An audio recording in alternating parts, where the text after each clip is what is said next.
কেশবপুর জামে মসজিদের উন্নতি করবে জালসা। মসজিদ আল্লাহর ঘর, আপনাদের দিকে চেয়ে আছে। এই মসজিদ বানাবেন, আল্লাহ তাআলা আপনাদেরকে যে সম্পদ দিয়েছেন। আল্লাহ নবী একদিনকে এক বৈঠকে সাহাবীদেরকে বলছেন, ও আমার সাহাবীরা, তোমরা কি বলতে পারো এরকম মানুষ কি তোমরা দেখেছো দুনিয়ার জীবনে, যে যারা নিজের ক্ষেত খামারকে, নিজের ফসলগুলোকে পকাতুরে গরু ছাগল ভেড়া দিয়ে চড়িয়ে দিচ্ছে, আর পরের ফসলগুলোকে খুব সুন্দর করে পাহারা দিচ্ছে। আল্লাহ নবীর সাহাবীরা আশ্চর্য হয়ে গেলেন, হে আল্লাহ নবী, এরকম মানুষ তো আমরা জীবনে দেখি না, সবাই তো নিজের ফসলগুলোকে বেশি পাহারা দেয়, কিন্তু আপনি উল্টা কথা বলছেন। আল্লাহ নবী বললেন, ও আমার সাহাবীরা, তোমার 20 বিঘা সম্পদ আছে, তোমার লক্ষ লক্ষ টাকা আছে, তোমার মৃত্যুর পরে এগুলো কার? বলছে আমাদের ওয়ারিসে। তাহলে তো তোমরা পরের সম্পদকে পাহারা দিচ্ছিলে, তোমার মৃত্যুর পরে তোমাকে খাটলির উপরে রেখে আগে ভাগ লাগাবে। ও আমার প্রিয় ভাইরা, সুতরাং মৃত্যু আসার পূর্বেই এই সম্পদ আমাদেরকে আল্লাহর রাস্তায় দিয়ে যেতে হবে। আল্লাহর নবী বলছেন, আশ-শাকিউ কারিবুম মিনাল জান্নাত, আশ-শাকিউ কারিবুম মিনাল্লাহ কারিবুম মিনান নাস। দানশীল ব্যক্তি আল্লাহর নিকটে, মানুষের নিকটে, জান্নাতের নিকটে, ও বাইদুম মিনান নার, এবং জাহান্নাম থেকে অনেক দূরে। অপরপক্ষে আল বখিলু বাইদুম মিনান নাস ওয়া বাইদুম মিনাল জান্নাত বাইদুম মিনান নাস বাইদুম মিনাল্লাহ। আল্লাহ থেকে দূরে, মানুষ থেকে দূরে, জান্নাত থেকে দূরে, কারিবুম মিনান নাস, এবং জাহান্নামের কাছে। প্রিয় ভাইয়ের আমার, আল্লাহ নবী অগণিত কোরআন এবং হাদিসে আপনাদেরকে দৃষ্টান্ত দিয়েছেন। মা আয়েশা রাদিয়াল্লাহু তাআলা আনহু কে একদিন আল্লাহ নবী একটা বকরি জবাই করে দিয়ে বলছে, আয়েশা এই গোশতগুলো একটু বন্টন করে দিও। বুখারী শরীফের হাদিস। আল্লাহ নবী বলছে একবার যে খবর লিখছে, আয়েশা গোশতগুলো কিছু বন্টন হয়ে গেছে? তা আল্লাহ নবীকে বললেন, হুজুর সব বন্টন হয়ে গেছে, একটি শুধু ট্যাং রয়েছে। আল্লাহ নবী বলে, আরে আয়েশা তুমি তো ভুল কথা বললে, ওই ট্যাংটাই, ওই রানটাই তোমার নাই, যেটা তুমি এখনো দান করতে পারো নাই, সব তোমার বাড়িতে জমা হয়ে গেছে। প্রিয় ভাইরা, যা আছে এটি আপনার নয়, যা আপনি আল্লাহর রাস্তায় দিয়ে ফেলেছেন সেটি আপনার। আল্লাহ তাআলা আমাদেরকে আমাদের মৃত্যু আসার পূর্বে যেন আমরা মসজিদ ঘরে বেশি বেশি করে সম্পদ, বিভিন্ন অসহায় মিসকিনদেরকে আমাদের সম্পদ দান করতে পারে। আল্লাহ তাআলা তৌফিক দান করুন, আল্লাহুম্মা আমিন। এই পর্যায়ে আমাদের সামনে আলোচনা নিয়ে এসেছেন, যার জন্য আমরা গভীর আগ্রহী, এই গভীর কনকনে ঠান্ডাতে, গভীর রজনীতে বসে আছি। এখন আলোচনা পেশ করছেন বিশিষ্ট আলেমে দ্বীন, উত্তরবঙ্গের বলিষ্ঠ কণ্ঠস্বর, আজকের এই আলোচনার প্রধান মেহমান শেখ মোহাম্মদ আফজাল হুসাইন নওগাঁ। শেখ মোহাম্মদ আফজাল হুসাইনকে তার জ্ঞান গর্ভ আলোচনা রাখার জন্য আমি সবিনয় অনুরোধ করছি।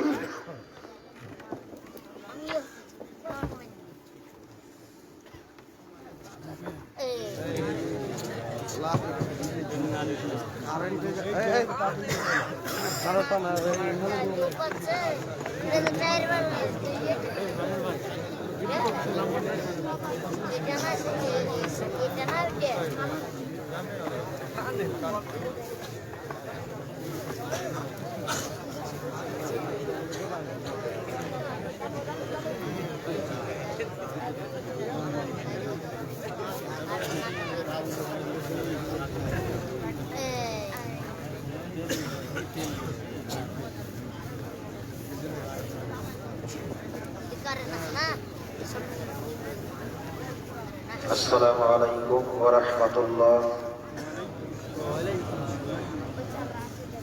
الحمد لله وحده والصلاة والسلام على من لا نبي بعده. أعوذ بالله من الشيطان الرجيم. ومن يشاقق الرسول من بعد ما تبين له الهدى ويتبع غير سبيل المؤمنين نوله ما تولى ونصله جهنم وساءت مصير. عن ابي هريره رضي الله تعالى عنه قال قال رسول الله صلى الله عليه وسلم كل أمتي يدخلون الجنة إلا من آب. قيل ومن غاب؟ قال من غتغني دخل الجنة ومن آسني فقد غاب. رواه مسلم.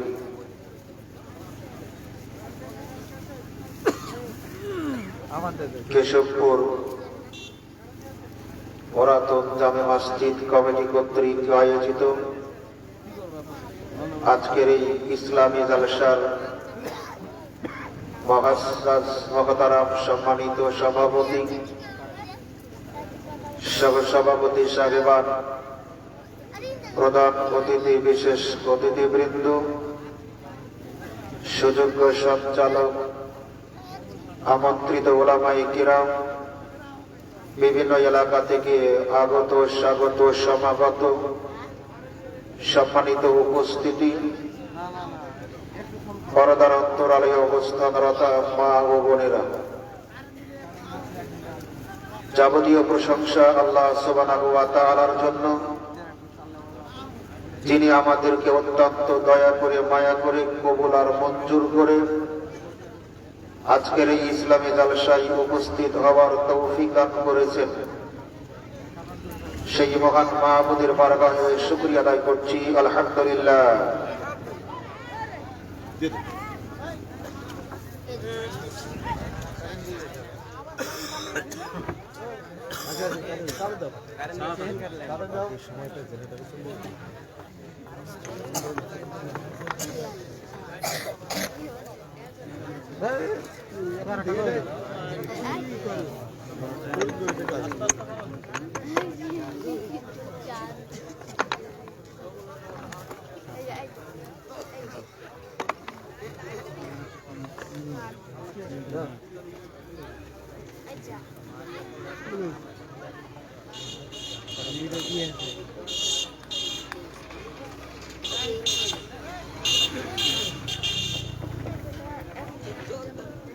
দরুদ ও সালাম বর্ষিত হোক বিশ্ব মানবতার মুক্তির অগ্রদূত শরীয়রে কায়না সাইয়্যিদুল মুরসালিন রাহমাতুল লিল আলামিন নবী মুহাম্মদ রাসূলুল্লাহ সাল্লাল্লাহু আলাইহি ওয়াসাল্লামের উপর আমরা সংক্ষিপ্ত দরুদ পেশ করছি, সাল্লাল্লাহু আলাইহি ওয়াসাল্লাম।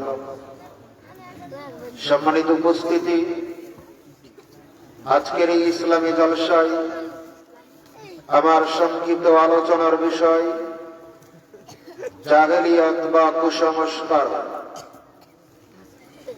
জাহেলিয়াত সম্পর্কে এক নাতিদীর্ঘ তথ্যবহুল গুরুত্বপূর্ণ আলোচনা তুলে ধরার চেষ্টা করব ইনশাআল্লাহ।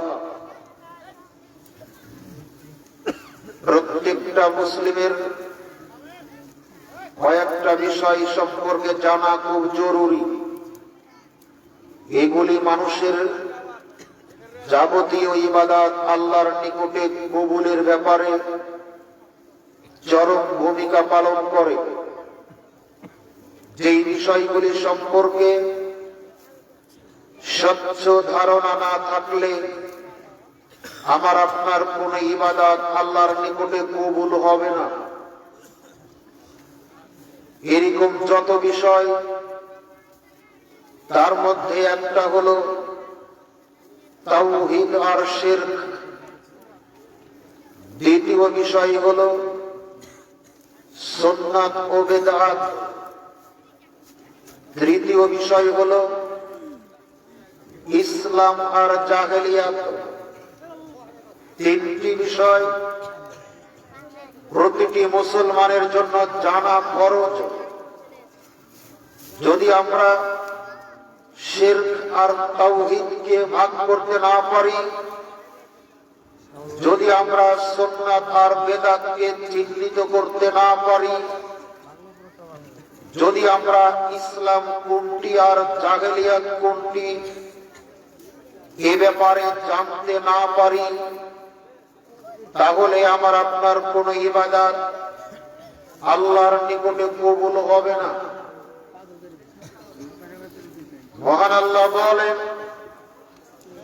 ইন্নাশ শিরকা লা যুলমুন আযীম, নিশ্চয় সবচাইতে বড় অপরাধ, সবচাইতে বড় জুলুম হলো শিরকের জুলুম। পৃথিবীতে যত পাপ আছে, পৃথিবীতে যত অন্যায় অপকর্ম, পৃথিবীতে যত অপরাধ, সবচাইতে বড় অপরাধ হলো শিরক। মহান আল্লাহ বলেন, ইন্নাহু মান ইউশরিক বিল্লাহ ফাকাদ হারামাল্লাহু আলাইহিল জান্নাহ ওয়া মাওয়াহুন নার ওয়া মা লিজ-জালিমিনা মিন আনসার। নিশ্চয় যে বা যাহারা আল্লাহর সাথে শিরক করবে, আল্লাহ তার জন্য তার জান্নাতকে হারাম করে দিবেন, তার থাকার জায়গা হবে জাহান্নাম। আর যারা স্বেচ্ছাচারী, অত্যাচারী, প্রবৃত্তি পরায়ণ, কিয়ামতের মাঠে তাদের জন্য সুপারিশ কার্যকর হবে না।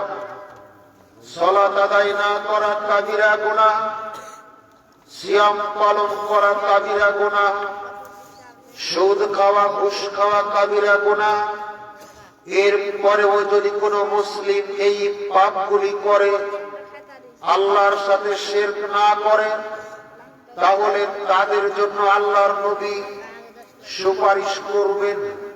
কিন্তু শিরক এমন একটা পাপ, যেই পাপের জন্য কিয়ামতের মাঠে আল্লাহর রাসূলের সুপারিশ কার্যকর হবে না, আর তিনি সুপারিশও করবেন না।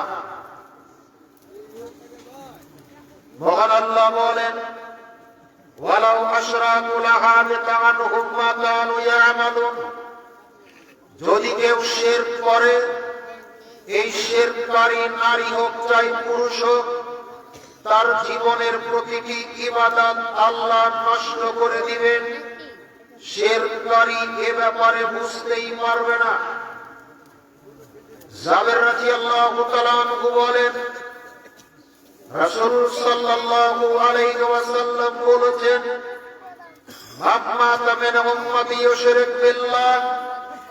আমার উম্মতের মধ্যে যে ব্যক্তি মারা যাবে আল্লাহর সাথে শিরক করে, দাখালান নার, এই ব্যক্তি জাহান্নামে প্রবেশ করবে। ওয়া মান মাতা মিন উম্মতি লা ইউশরিক বিল্লাহ।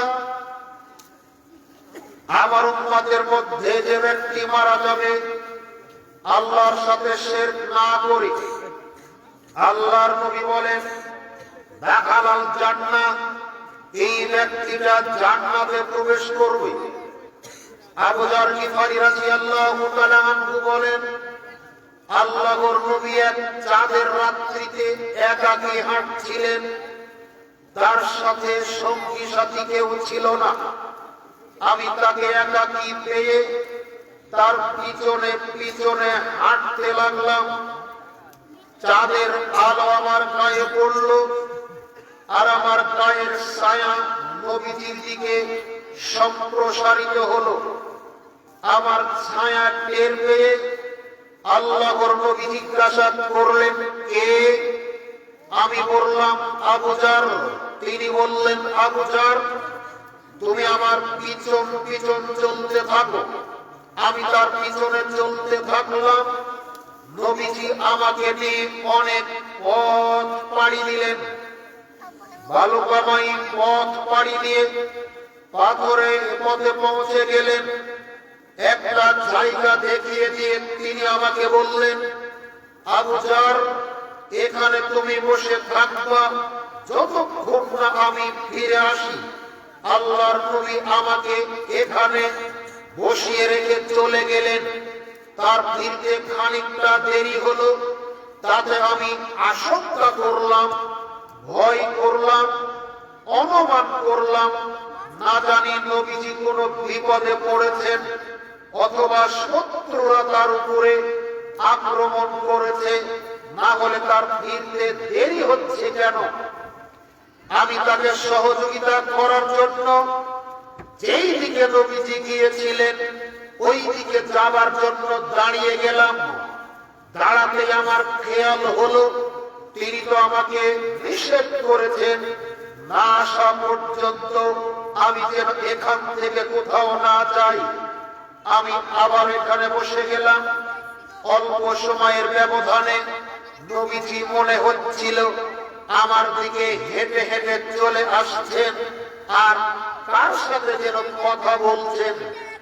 আমার আগ্রহ বেড়ে গেল, জানার ইচ্ছা হলো তিনি তো আমাকে রেখে গেলেন একা, ফিরে আসবেন একা, তবে তিনি কথা বলছেন কার সাথে? বলতে না বলতে তিনি এসে আমার নিকটে হাজির। আমি তাকে দেখলাম তিনি একা এসেছেন, তার সাথে কেউ নেই। আমার আগ্রহ আরো বেড়ে গেল, যার কারণে আমি তাকে জিজ্ঞাসা করলাম, আল্লাহর নবী, আপনি গেলেন তো একা, ফিরে আসলেনও একা। মনে হচ্ছিল আপনি যখন আসছিলেন মাঝপথে কার সাথে যেন কথা বলছিলেন, বলুন তো তিনি কে?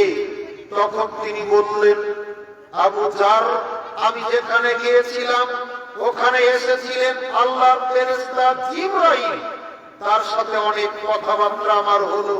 এক পর্যায়ে তিনি আমাকে বললেন, শুনুন, আপনার উম্মতের কেউ যদি চুরি করে, কেউ যদি জেনা করে, আর এই চোর এই জেনাকার যদি শিরক না করে, তাহলে ও আল্লাহর জান্নাতে যাবে।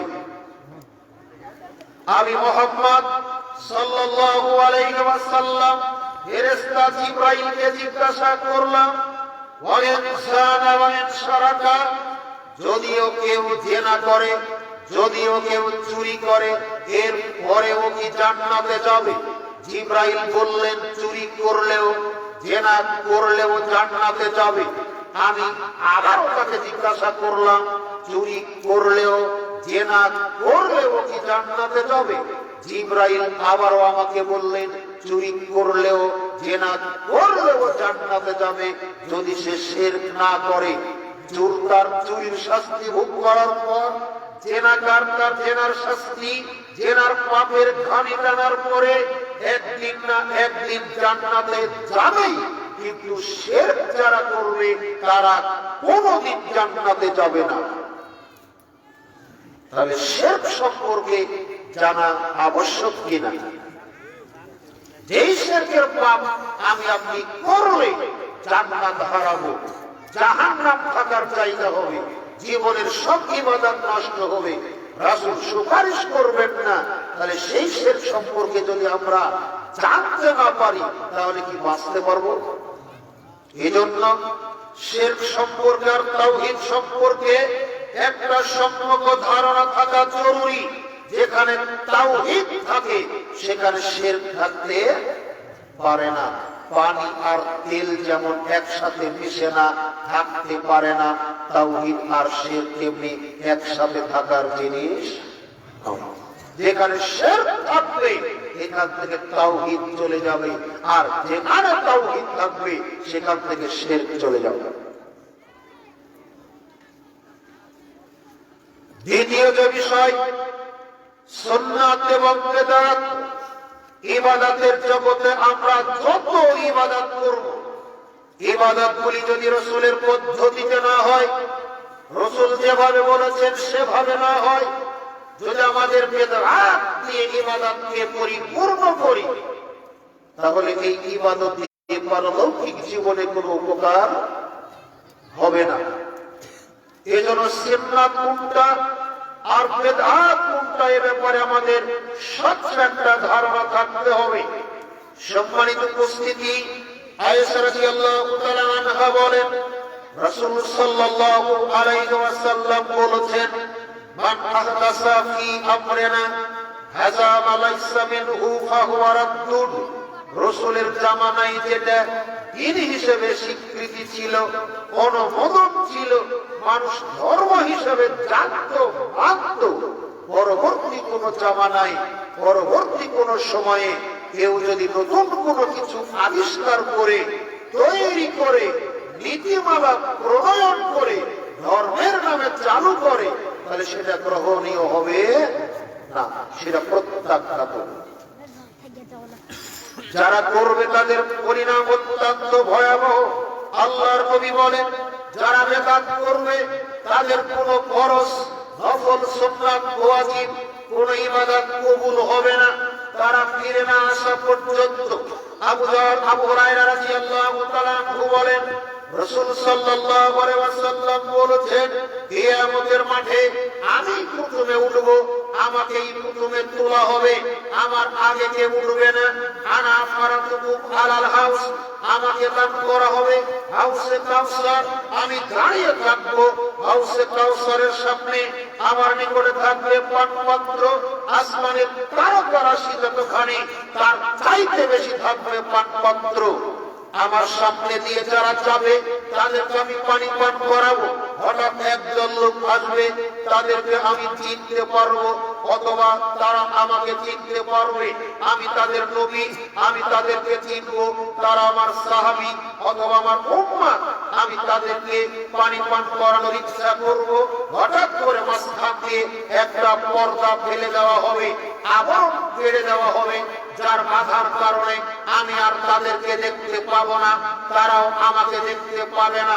তখন আমি আল্লাহ সুবহানাহু ওয়া তাআলাকে ডাক দিয়ে বলবো, তার নিকটে নিবেদন করব, প্রভু হে, ওদেরকে আমি তো চিনি, ওদেরকে পানি পান করাবো, মাঝখান দিয়ে কেন পর্দা ফেলে দেওয়া হলো?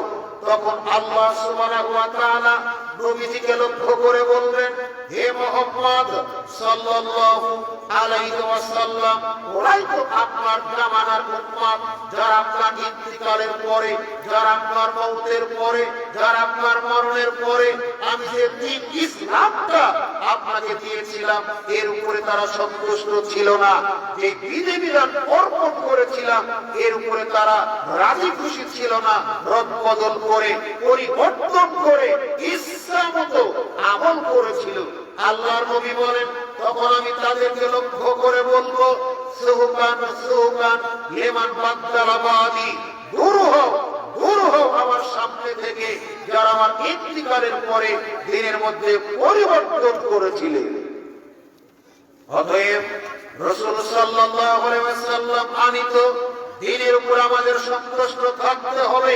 দ্বীনের ব্যাপারে কমও কিছু করা যাবে না, বাড়িয়েও কিছু করা যাবে না।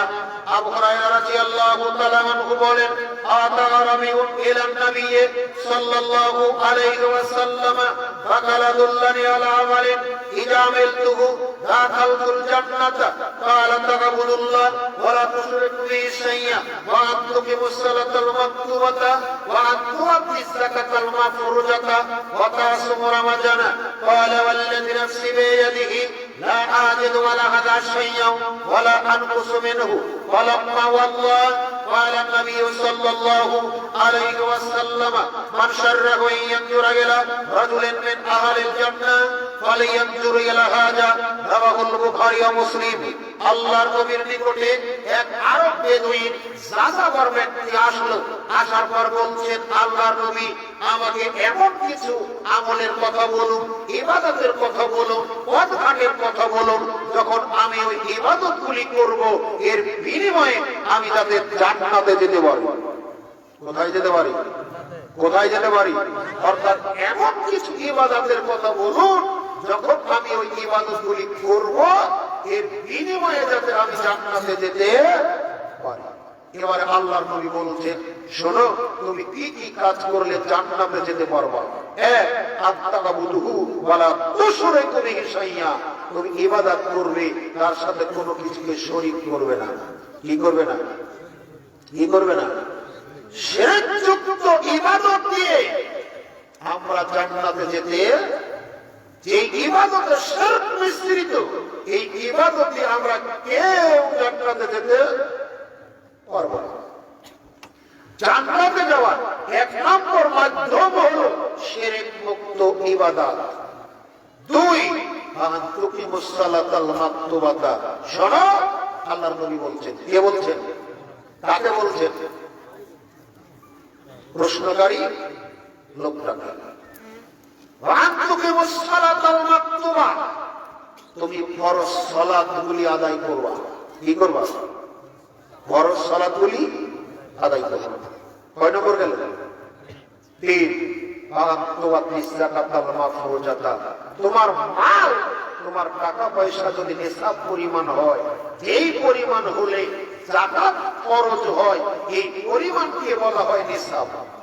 তোমার সম্পদ টাকা পয়সা যদি নিসাব পরিমাণ হয় তাহলে তুমি তোমার মালের জাকাত দিবা। কি দেবে? জাকাত দেবে। কয় নম্বর গেল? 3 নম্বর। 4 নম্বর তিনি বলছেন রমজান মাস আসলে তুমি সিয়াম পালন করবা। কয়টা হলো? কথা বলতে হবে, কয়টা হলো? 4টি। এবার এই লোকটা বলছে, কোন লোক? কোন লোক? প্রশ্নকারী লোক। ওয়াল্লাযী নাফসি বিয়াদিহি, আল্লাহর নবী, ওই আল্লাহর কসম যার হাতে আমার জীবন, আল্লাহর কসম যার হাতে আমার জীবন, লা আজিদু আলা হাযা শাইআও ওয়ালা আনকুসু মিনহু, আপনি যা বলেছেন তাই করব, যেভাবে বলেছেন সেভাবে করব, যতখানি বলেছেন ততখানি করব, করতে গিয়ে বেশিও করব না, কমও করব না। ওয়াল্লাযী নাফসি বিয়াদিহি, ওই আল্লাহর কসম যার হাতে আমার প্রাণ, লা আজিদু, আমি বেশি করব না, ওয়ালা আনকুসু, আমি কমও করব না। আমি কম করব না, বেশিও করব না। নবীজি আপনি যা বলেছেন তাই করব, যেভাবে বলেছেন সেভাবে করব, যতখানি বলেছেন ততখানি করব। এরপর ফালাম্মা ওয়াল্লাহ, লোকটা বাড়ির দিকে চলে যেতে শুরু করলো। কি করলো? রাসূল সাল্লাল্লাহু আলাইহি ওয়াসাল্লাম উপস্থিত সাহাবীদেরকে লক্ষ্য করে তখন বললেন, মান শাররাহু আইয়ানজুরা ইলা রাজুলিন মিন আহলিল জান্নাহ ফালয়ানজুর ইলা হাযা। ও সাহাবীরা শোনো, তোমাদের কেউ যদি জান্নাতি কোনো মানুষকে দেখে খুশি হতে চাও তাহলে বাড়িতে যাচ্ছে এই লোকটার দিকে দেখো, এই লোকটা হলো জান্নাতি লোক। সুবহানাল্লাহ বললেন না? লোকটা কি বাড়িতে যেতে পেরেছে? নবী কয়টা আমলের কথা বললেন? 4টি। কোন আমল কি করতে পেরেছে? তাহলে নবী কেন তাকে জান্নাতি বললেন? মিথ্যা বলেছেন নবী? নবী কি ওহী ছাড়া কিছু বলেন?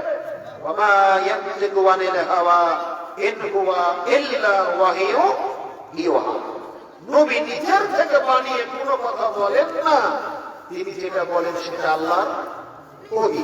তিনি যেটা বলেন সেটা আল্লাহর ওহী। নবী যদি ওহী ছাড়া কোনো কথা না বলেন তাহলে এই লোকটাকে যে জান্নাতি বলে ঘোষণা দিলেন অবশ্যই তাহলে ওহীর ভিত্তিতে তিনি বলেছিলেন। কথা বোঝাতে পারেন? নবী যদি ওহী ছাড়া কিছু নাই বলেন তাহলে এই লোকটাকে জান্নাতি ঘোষণা দিয়েছিলেন অবশ্যই ওহীর ভিত্তিতে কিনা। তাহলে প্রশ্ন হলো, কেন আমল করার আগে নবী তাকে জান্নাতি বললেন?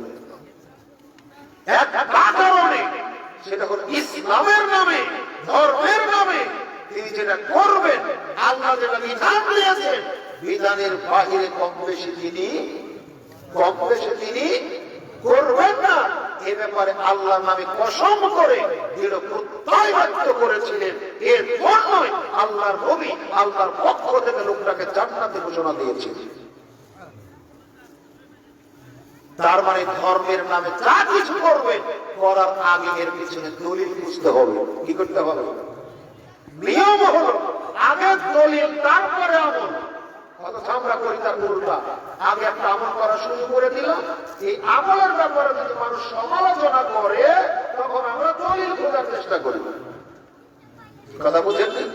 আগে আমল শুরু করলাম, এমনিতে মানুষ যখন সমালোচনা করে তখন আমরা পিছনে দলিল খুঁজি। আমাদের উচিত ছিল আগে দলিল খোঁজা, এরপরে আমল করা। সম্মানিত উপস্থিতি, এই জন্য বেদাতি আমল যদি আপনি চিন্তা না করেন, সুন্নাত মনে করে বেদাতি করবেন, আর লৌকিক জীবনে এটাতে কোনো ফায়দা লাভ করতে পারবে না। তৃতীয় যে বিষয়, সেটা হল ইসলাম আর জাহেলিয়াত। ইসলাম আসার পরে জাহেলিয়াতের কোনো হুকুম চলবে না। ইসলাম আসার পরে জাহেলি যুগের হুকুম কোনটা চলবে না। এখন কোনটা ইসলাম আর কোনটা জাহেলিয়াত, এই সম্পর্কে যদি আমাদের ধারণা না থাকে তাহলে ইসলাম আর জাহেলিয়াত একাকার করে ফেলবো। একাকার করার কারণে এই ইসলাম দিয়ে আল্লাহর নিকটে কোনো লাভ হবে না। কারণ ইসলাম ছাড়া যা কিছু আছে, কোন ইবাদত আল্লাহর নিকটে কবুল হবে না। আল্লাহ পাক বলছেন, ওয়া মাইয়াবতাগি গায়রা ইসলামি দীনা ফালা ইয়াকবালু মিনহা ওয়া হুয়া ফিল আখিরাতি মিনাল খাসিরিন। ইসলাম ছাড়া আপনাদের বলে রাখি, পৃথিবীতে যত ধর্ম সব ধর্মই ঠিক। পৃথিবীতে যত ধর্ম সব ধর্মই ঠিক, কিন্তু ইসলাম আসার পরে সব ধর্মের হুকুমগুলি বাতিল হয়ে গেছে। বোঝাতে পারি? ইসলাম আসার পরে অন্য যত ধর্ম ছিল ইসলামের আগে সব ধর্মের হুকুমগুলি বাতিল হয়ে গেছে। আসমানি কিতাব যত প্রত্যেকটাই সঠিক, কিন্তু কোরআন নাযিল হওয়ার পরে সব কিতাবের হুকুমগুলি কথা বলেন বাতিল হয়ে গেছে। ধর্মের ব্যাপার আপনি খুব বোকা, বুঝতে চান না, দুনিয়াবীর ব্যাপারে বুঝেন। আওয়ামী লীগ ক্ষমতার আসার আগে বিএনপি ক্ষমতায় ছিল কিনা? কথা বলেন, বিএনপি ছিল কিনা? বিএনপি ক্ষমতা হারানোর পর আওয়ামী লীগ আসার পরে বিএনপির আর কোন হুকুম চলে? এটা যত সহজে বুঝতেছেন, মেনে নিচ্ছেন, ধর্মের ব্যাপারে গোলামি করেন কেন? যত নবী, প্রত্যেকটা নবী ঠিক, মুহাম্মদ সাল্লাল্লাহু আলাইহি সাল্লাম আসার পরে আর কোন নবীর বিধান চলবে না। পৃথিবীতে যত ধর্মগ্রন্থ প্রত্যেকটা ধর্মগ্রন্থ ঠিক, কিন্তু কোরআন নাযিলের পরে সব কিতাবের হুকুম রহিত হয়ে গেছে। সব ধর্ম ঠিক পৃথিবীর, হিন্দু ধর্মান্তর্কের কাছে ধরে নিচ্ছে ঠিক, বৌদ্ধ ধর্ম ঠিক, খ্রিস্টান ধর্ম ঠিক, তাওরাত ঠিক, জাবুর ঠিক, ইনজিল ঠিক। কোরআন নাযিল হওয়ার পরে যত কিতাব ছিল সব কিতাবের হুকুম বাতিল হয়ে গেছে। আল্লাহ পাক বলছেন, ওয়ামান ইয়াবতাগি গায়রাল ইসলাম দীনান ফালা ইয়াকবালু মিনহু ওয়া হুয়া ফিল আখিরাতি মিনাল খাসিরিন। ইসলাম ছাড়া পৃথিবীর কোন মানুষ যদি হিন্দু ধর্ম যে আল্লাহকে খুশি করতে চায়, খ্রিস্টান ধর্ম যে আল্লাহকে খুশি করতে চায়, বৌদ্ধ ধর্ম যে আল্লাহকে খুশি করতে চায়, সাঁওতালি ধর্ম যে আল্লাহকে খুশি করতে চায়, কোন ধর্ম দিয়ে আল্লাহকে খুশি করা যাবে না, আল্লাহর নিকটে কবুল হবে না ইসলাম ছাড়া। আর ইসলাম ছাড়া অন্য ধর্ম দিয়ে যারা আল্লাহর সন্তুষ্টি তালাশ করতে চাইবে, কিয়ামতের দিন তারা ক্ষতিগ্রস্তদের অন্তর্ভুক্ত হবে। এজন্য ইসলাম কোনটা আর জাহেলিয়াত কোনটা, এ ব্যাপারে আমাদের সবচেয়ে একটা ধারণা থাকতে হবে। চলুন আপনাকে সংক্ষিপ্ত আকারে নিয়ে যায়, ইসলাম কোনটা আর জাহেলিয়াত কোনটা, এ ব্যাপারে একটা ফিরিস্তি তুলে ধরার আমাদের একটা ধারণা। মহারানার ব্যাপারে কুসংস্কার, কিসের ব্যাপারে? মহারানা বোঝেন তো? মহারানা বোঝেন না? এখন বোঝেন এরকম যুবকই নাই। মুরব্বীরা না বুঝতে পারে, কারণ কোন দিয়ে তারা বিবাহ করেছে, তাদের বিবাহটা হালাল ছিল, বৈধ ছিল। আর যৌতুকের আমল না আসলে আমাদের চোখের বউ ছিল কিনা আল্লাহ জানে, বউ দেখা হতো না যৌতুক না বলে। আপনার ধারণা মহরের পরিমাণ যদি বেশি না হয়, বিয়েটা মনে হয় খারাপ হয়ে গেল। হলো তো হলো 3 লক্ষ টাকার সাথে 121 টাকা। কেন এটা না বলে দাম 1 টাকা কেন বলেন? বেজুর কিছু করতে, এটা জাহেলিয়াত, ইসলাম না। যেদিন থেকে বেজুর না করলে আপনার কল্যাণ হবে ভেবেছেন, সেদিন থেকে আপনার ঈমান চলে গেছে। ঈমান নাই, তওবা করে আবার ফিরে আসতে হবে। মোহর কেমন হবে? আল্লাহ পাক বলছেন, ওয়াতুন নিসা সাদকাতিহিন্না নিহলাতান ফায়াতিমনা লাকুম আফসাইয়্যিম মিনহু নাফসান তাকুলু হামিয়াম মারিয়া। সূরা নিসা 4 নম্বর আয়াত। আল্লাহ পাক বলছেন, তোমরা তোমাদের স্ত্রীদেরকে সন্তুষ্টি চিত্তে মোহর প্রদান করো। কি প্রদান করো? কি প্রদান করো? যারা বলছে না তারা মনে হয় দেননি। তোমরা সন্তুষ্টি চিত্তে তোমাদের স্ত্রীদেরকে মোহর প্রদান করো, সেখান থেকে তোমরা কিছু গ্রহণ করো না। তবে তোমাদের স্ত্রী স্বেচ্ছায়, মারপিট ছাড়াই, গালিগালাজ ছাড়াই, অত্যাচার ছাড়াই, ইচ্ছাকৃত ভাবে খুশি হয়ে তোমাদেরকে যদি কিছু দেয়, তাহলে তোমরা সন্তুষ্টি চিত্তে ওটাকে ভক্ষণ করো। যেমন চাপ দিলেন, মহারানা বিবাহের দিনে দিয়েছিলাম মানুষকে দেখানোর জন্য, ফেরত যদি না দিস কিছু ভাব দেব না। মহারানা টাকা দিয়েছি, ফেরত যদি না দিস বাপের বাড়ি যাব না। চাপ দিয়ে বাধ্য করা যাবে না। ইচ্ছাকৃত যদি স্ত্রী দেয়, এটা আপনি ভোগ করতে পারবেন। আলামত বলছেন, বলেন আরাদতুম ইস্তিবদালা যাওজেন মাকানা যাওজেন ওয়া আতাইতুম ইহদাহুন্না কিনতারান ফালা তাখুজু মিনহু শাইয়ান। সূরা নিসা 20 নম্বর আয়াত। ওমর রাদিয়াল্লাহু তাআলা আনহু একদিন জনগণের সামনে দাঁড়িয়ে বক্তৃতা দিতে গিয়ে বলছিলেন, হে নারী সমাজ শোনো, বেশি মহরণা নিয়ে তোমরা বাড়াবাড়ি করো না। বেশি মোহর দেওয়া যদি নেকির কাজ হতো, ভালো কাজ হতো, তাহলে বেশি মোহর দিয়ে বিয়ে করতে বিশ্বনবী মুহাম্মদ রাসূলুল্লাহ সাল্লাল্লাহু আলাইহি ওয়াসাল্লাম। মাজলিস ভর্তি পুরুষ, সব নিশ্চুপ, সাইড থেকে এক মহিলা দাঁড়িয়ে গেছে। কে দাঁড়িয়ে গেছে? কে দাঁড়িয়ে গেছে? ওমরকে লক্ষ্য করে সূরা নিসা 20 নম্বর আয়াত পাঠ করছে ওই মহিলা। মহিলা বলছে, আল্লাহ বলেছেন সূরা নিসার 20 নম্বর আয়াতে, তোমাদের স্ত্রী থাকতে আবার যদি বিয়ে করার ইচ্ছা করো, আগের বউকে যদি পাহাড় পরিমাণ স্বর্ণ দিয়ে থাকো, তাহলে সেখান থেকে তোমরা কিছু গ্রহণ, কিছু কেড়ে, কিছু ফেরত নিও না। আল্লাহ যেটা দিতে চাচ্ছেন, আপনি কি আমাদেরকে তা থেকে বঞ্চিত করতে চাচ্ছেন? কে বলছে? একজন মহিলা। ওমর রাদিয়াল্লাহু তাআলা আনহু তখন বলছেন, একটা মহিলা ঠিক বলেছে আর একটা পুরুষ ভুল করেছে। সুবহানাল্লাহ। তার মানে বোঝা যাচ্ছে মোহর বেশিও হতে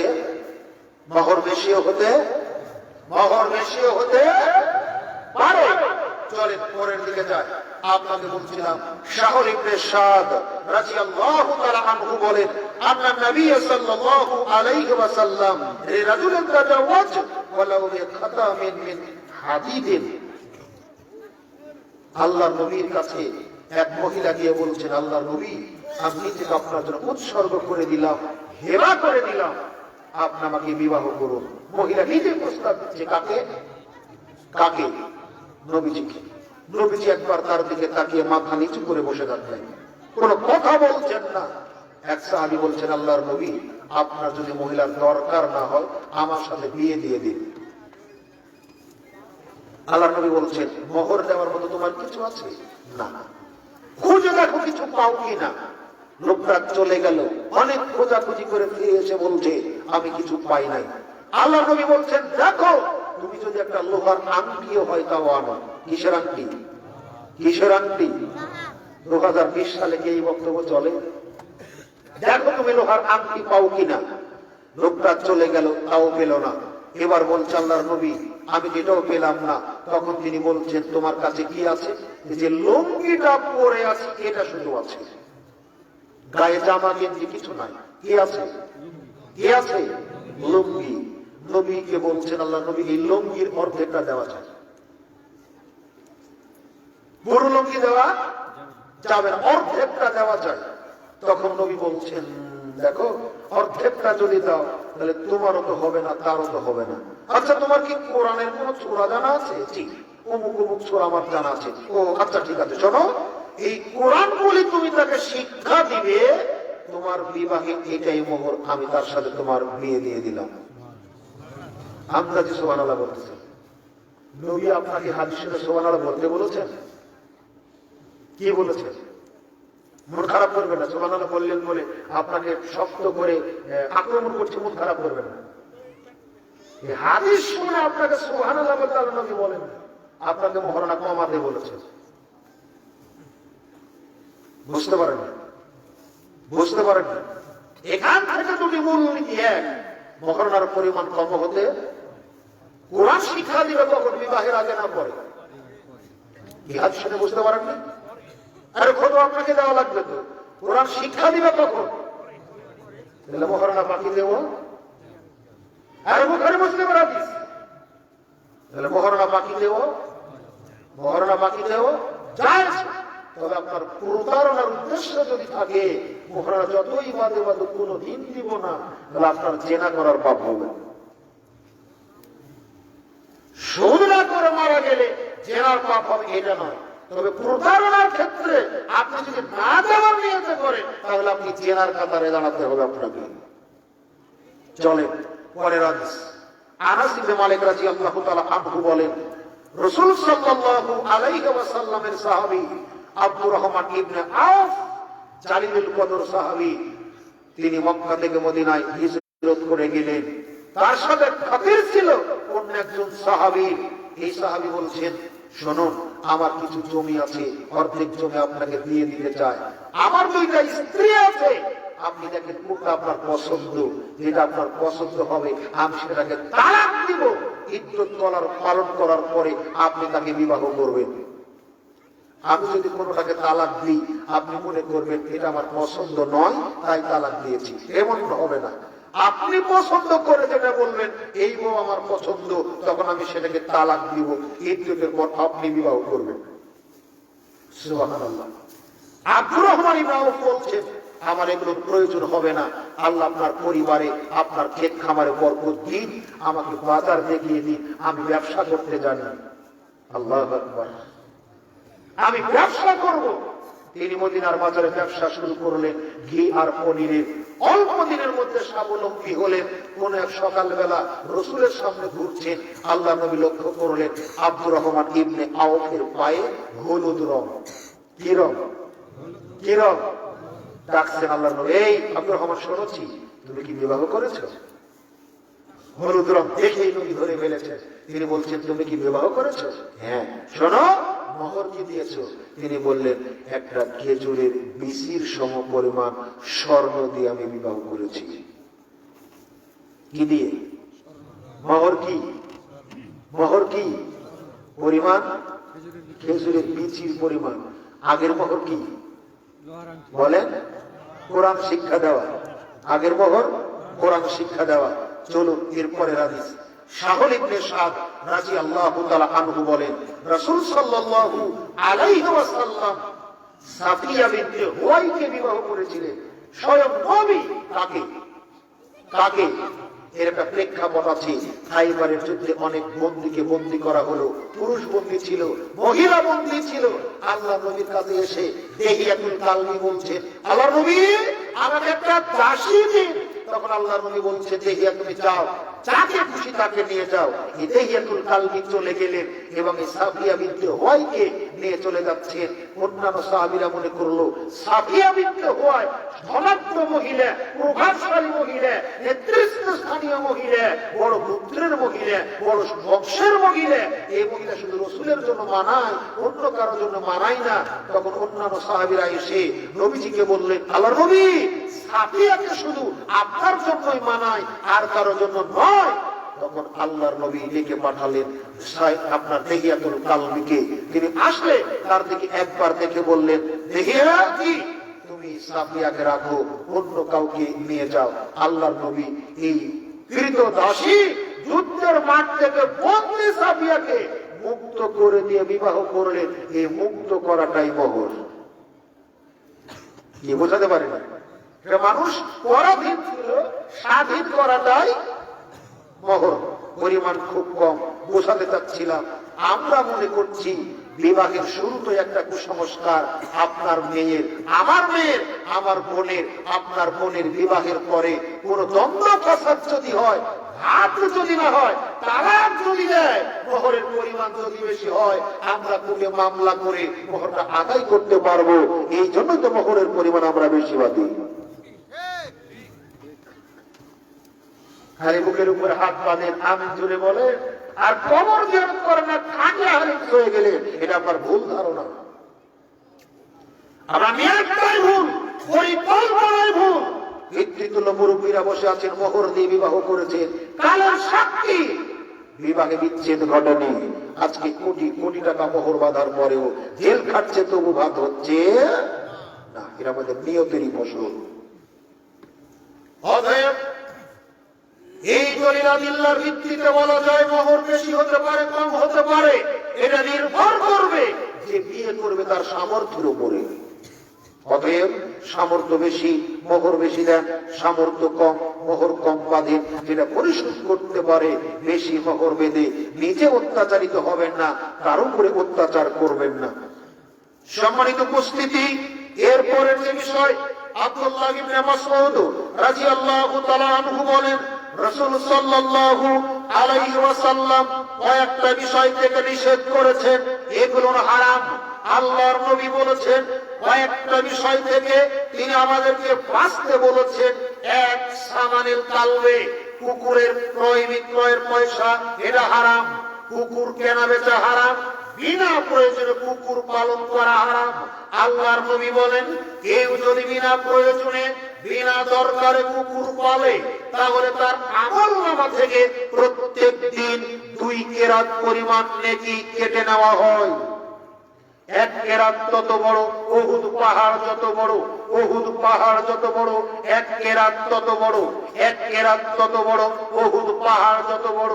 আপনার ক্ষেত কামার পাহারা দেওয়া, আপনার শিকার করার জন্য অথবা আপনার আসামি শনাক্ত করার জন্য, এই ছাড়া বিনা প্রয়োজনে কুকুর পালতে, কুকুর বিক্রি করতে, কুকুর কিনে নিতে আল্লাহর নবী নিষেধ করেছেন। তিনি বলেছেন কুকুরের ক্রয় বিক্রয় করার মূল্যটা হারাম। তিনি বলেন ওমাহারেল বাগিয়ে, আর দেহ ব্যবসা করে উপার্জন করা হারাম, পতিতাবৃত্তি হারাম, বেশ্যাখানায় দেহ ব্যবসা করা হারাম, এর উপার্জন হারাম। আল্লাহর নবী বলেছেন তিন, ওয়া হুলওয়ানিল কাহিন, গণকি করে টাকা পয়সা ইনকাম করা হারাম, গণকি করে টাকা পয়সা ইনকাম করা হারাম। আল্লাহর নবী বলেন মান আতাআররাফান ফাসআলুহু আন শাইইন লা তুকবালু লাহু সালাতা আরবাঈনা লাইলা। নারী হোক চাই পুরুষ হোক, যে বা যাহারা গণকের কাছে যাবে স্বামীর ভালোবাসা বৃদ্ধি করে নেওয়ার জন্য, কোন জ্যোতিষীর কাছে যাবে, কোন পীরের কাছে যাবে, কোন মাশায়েখের কাছে যাবে, কোন গণকের কাছে যাবে, আল্লাহর নবী বলছেন গণককে কোন বিষয় জিজ্ঞাসা করলে লা তুকবালু লাহু সালাতা আরবাঈনা লাইলা, তার 40 দিনের কোন ইবাদত কবুল হবে না। এখনো পাননি, গণক গণেনি, আপনি শুধু বলেছেন এতটুকু।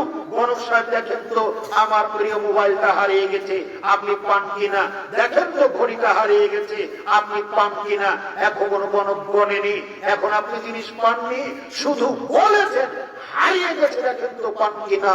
বললেই নবী বলছেন লা তুকবালু লাহু সালাতুন আরবাঈনা লাইলা, তার 40 দিনের কোন ইবাদত আল্লাহর নিকটে কবুল হবে না। অতএব গণকি করা হারাম, গণকের কাছে যাওয়া হারাম। আল্লাহর নবী বলেন যে ব্যক্তি গণকের কথা বিশ্বাস করলো, জ্যোতিষীর কথা বিশ্বাস করলো, পীর মাশায়েখের কথা বিশ্বাস করলো, আল্লাহর নবী বলছেন মুহাম্মাদের উপর যে কিতাব নাজিল হয়েছে এই কোরআনকে অস্বীকার করা যেমন পাপ, গণকের কথা বিশ্বাস করা তেমন পাপ। অতএব সাবধান, গণকের কাছে যাবেন না, গণকি করে নিবেন না। এটা জাহেলি যুগের প্রথা, ইসলাম আসার পরে এই প্রথার হুকুম আর বিদ্যমান নেই। এটা থেকে আমাদের পরিত্রাণের যাবতীয় পথঘাট অর্জন করতে হবে। সম্মানিত উপস্থিতি, আপনি সকালবেলা উঠেছেন, দিনটা আপনার ভালো যাবে কি মন্দ যাবে, এজন্য আপনি পাখি উড়ালেন, সুখের পায়রা উড়ালেন। পায়রা যদি ডান দিকে যায় দিনটা ভালো যাবে, পায়রা যদি বাম দিকে যায় দিনটা আপনার খারাপ হবে। এটা জাহেলিয়াতের প্রথা, শিরকি প্রথা। পাখির উপর বিশ্বাস করার কারণে আপনার সব আমল নষ্ট হয়ে যাবে।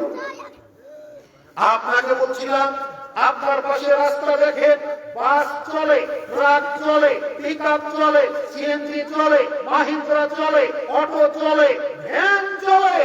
প্রত্যেকটা অধিকাংশ গাড়ির পিছন দিকে দেখবেন ছিঁড়া জুতা টানানো আছে, আছে না? আছে না? কেন আছে বলতে পারে? ওই ব্যাগ কেলের ধারণা এই ছিঁড়া জুতা তাকে যাবতীয় বিপদ আপদ থেকে রক্ষা করবে। নাউজুবিল্লাহ বললেন না? কালকে বলেন সকালবেলা এই ব্যাগ কেল যদি একটু আক্কেল থাকতো, একটা ভালো জুতায় ছোড়া, ছেঁড়া জুতা ঝুলিয়ে রেখেছে, তারপরে বিশ্বাস এই ছেঁড়া জুতা আমার বিপদ থেকে রক্ষা করবে। ওর ঈমান আমল সব বিক্রি করে দিয়েছে, একটিও বাকি নেই। আপনাকে বলছিলাম এর পরের অংশে মা বোন যারা এসেছেন, ছোট্ট কুলের শিশু আপনার কুলে, ডান দিকে কপালে 4 তারা টিপ দিয়েছেন কাজলে। আপনার ধারণা মানুষের বদ নজর নাকা থেকে বাঁচবে। যেই দিক থেকে আপনার এই ধারণা, আপনি তাহাজ্জুদ করলে আপনার নিকটে কবুল হবে না, হজ করলেও কবুল হবে না। এই কাজলের চাঁদটার আপনার ছেলেকে বদ নজর থেকে বাঁচাবেন, এটা আপনার ভুল ধারণা, এটা কুসংস্কার। চলুন আপনাকে দেখায়, মা বোনেরা যখন বাচ্চা প্রসব করে আতুর ঘরে যখন থাকে চোরাচুন্নি ঢুকবে বলে ঘরের দরজাতে চাল দিয়ে রাখে, আপনার ঝাড়ু দিয়ে রাখে, লোহার ধাতব পদার্থ রাখে, এটা সব শিরকি কুসংস্কার, ইসলামের পথঘাট নেই। আপনাকে বলছিলাম, আপনার স্ত্রী আপনার শ্বশুর বাড়িতে যখন যায় কোলের শিশু দুধ পান করে, আরসির বোতলে করে, ফ্রেশ পানির বোতলে করে, টাইগারের বোতলে করে, আরসির বোতলে করে আপনার নলকূপের পানি নিয়ে যায়, বাপের কলে ঢালে, মনে করে এরকম করলে ছেলের সর্দি জ্বর হবে না। যেই দিন থেকে মনে করেছে ওই দিন থেকে ইবাদত সব নষ্ট হয়ে গেছে। আপনাকে বলছিলাম, আপনি মূল্যই দেননি, আপনি গুরুত্বই দেননি, আপনি বুঝতেই চাননি যে এটা যে পাপ এত বড়। আপনাকে বলছিলাম, পাপ গাছে ধরে না, পাপ গাছে ধরে না, পাপ মানুষ করে, পাপ হয় বিশ্বাসে, পাপ হয় কর্মে, পাপ হয় কথাতে, পাপ হয় চলাতে। মানুষের আকীদা যেমন তার ফলাফল তেমন, মানুষের বিশ্বাস যেমন আমলও তেমন। আপনি যদি আমের আটি লাগান, এই আটি থেকে কি জামের গাছ হবে? আপনি যদি জামের বিচি লাগান, এখান থেকে কি তেঁতুল গাছ হবে? না, যেটার বিচি লাগাবেন সেটারই গাছ হবে। ঠিক বিশ্বাস আপনার যেমন, আমল আপনার তেমন হবে। এই জন্য অনুরোধ, পরের অংশ বলছিলাম, মা বোন সকালবেলা নিজের বাড়িতে নলকূপ নেই, টিউবওয়েল নেই, অন্য কারো বাড়িতে পানি নিয়ে যাবে, অথবা আপনি বের হয়েছেন অফিস আদালতে যাবেন, বাস টিপের বাস ধরে হঠাৎ দেখছেন একটা মহিলা খালি কলস নিয়ে অন্যের কলে পানি আনতে যাচ্ছে। আপনার পুরো ধারণা সকালবেলা খালি কলসি দেখলে আপনার দিনটা অমঙ্গল যাবে। আপনি মুসলমান নামের কলঙ্ক। কলসি আপনার উপকার ক্ষতি করতে, কলস আপনার উপকার ক্ষতি করতে পারে না, চাই কলস ভরা হোক অথবা খালি হোক, এটা আপনার ভুল ধারণা। আপনাকে বলছিলাম, সকালবেলা বের হয়েছেন, দেখছেন বাড়ির বিড়ালটা তার হাত দিয়ে মুখ চাটছে, আপনার ধারণা আজকে বাড়িতে মেহমান আসবে। আসলে কথাটা কোন বই লেখা ছিল? দু চারটা যায় বই পুস্তক পড়েছে, কোন বইতে লেখা দেখি না। তো মা বোনেরা কোথায় পায় যে সকালবেলা যদি বিড়ালে মুখ চাটে হাত দিয়ে তো বাড়িতে মেহমান আসবে? এটা আপনার ভুল ধারণা, কুসংস্কার। এরপরে আমাদের একটা বিশ্বাস আছে, মাসের গায়ে জ্বর থাকে, কি থাকে? রবিবার আর বৃহস্পতিবারের দিন মাস কাটা যায় না। যদি কেউ এই দুই দিনে মাস কাটে, মাসের জ্বর তার গায়ে পার হবে। এরা হিন্দুদের চাইতেও খারাপ, এর বিশ্বাস এতটাই খারাপ। মাসের গায়ে জ্বর থাকে, রবিবার বৃহস্পতিবার মাস কাটলে মাসের জ্বর তার গায়ে কম হয়, এর কুসংস্কার। আপনাকে বলি, গোলাগাড়ি বাজারে গেলেন, আপনারা দেখবেন কলার দোকানে দুই কলা একসাথে। কি বলেন আপনারা? জি, জামা কলা। জি, আপনার বইয়ের ধারণা, আপনারও ধারণা জামা কলা খেলে বাচ্চা হবে। জামা হয়েছে কারো? যদি তাই হতো, তাদের বাচ্চা নেই, এরা কলা খেয়ে যদি জোড়া জোড়া হতো, ভালোই তো হতো। আপনার এটা মিথ্যা ধারণা, ঈমান নষ্ট করা বিশ্বাস, আল্লাহকে ভুল বুঝার একটা বিশ্বাস। আপনার ইবাদত আল্লাহর নিকটে পৌঁছার ক্ষেত্রে এটা বাধার সৃষ্টি। আপনার এই বিশ্বাস যে জোড়া কলা খেলে যমজ সন্তান হবে, এটা ভুল ধারণা। বলছিলাম কুসংস্কারের ফিরিস্তি।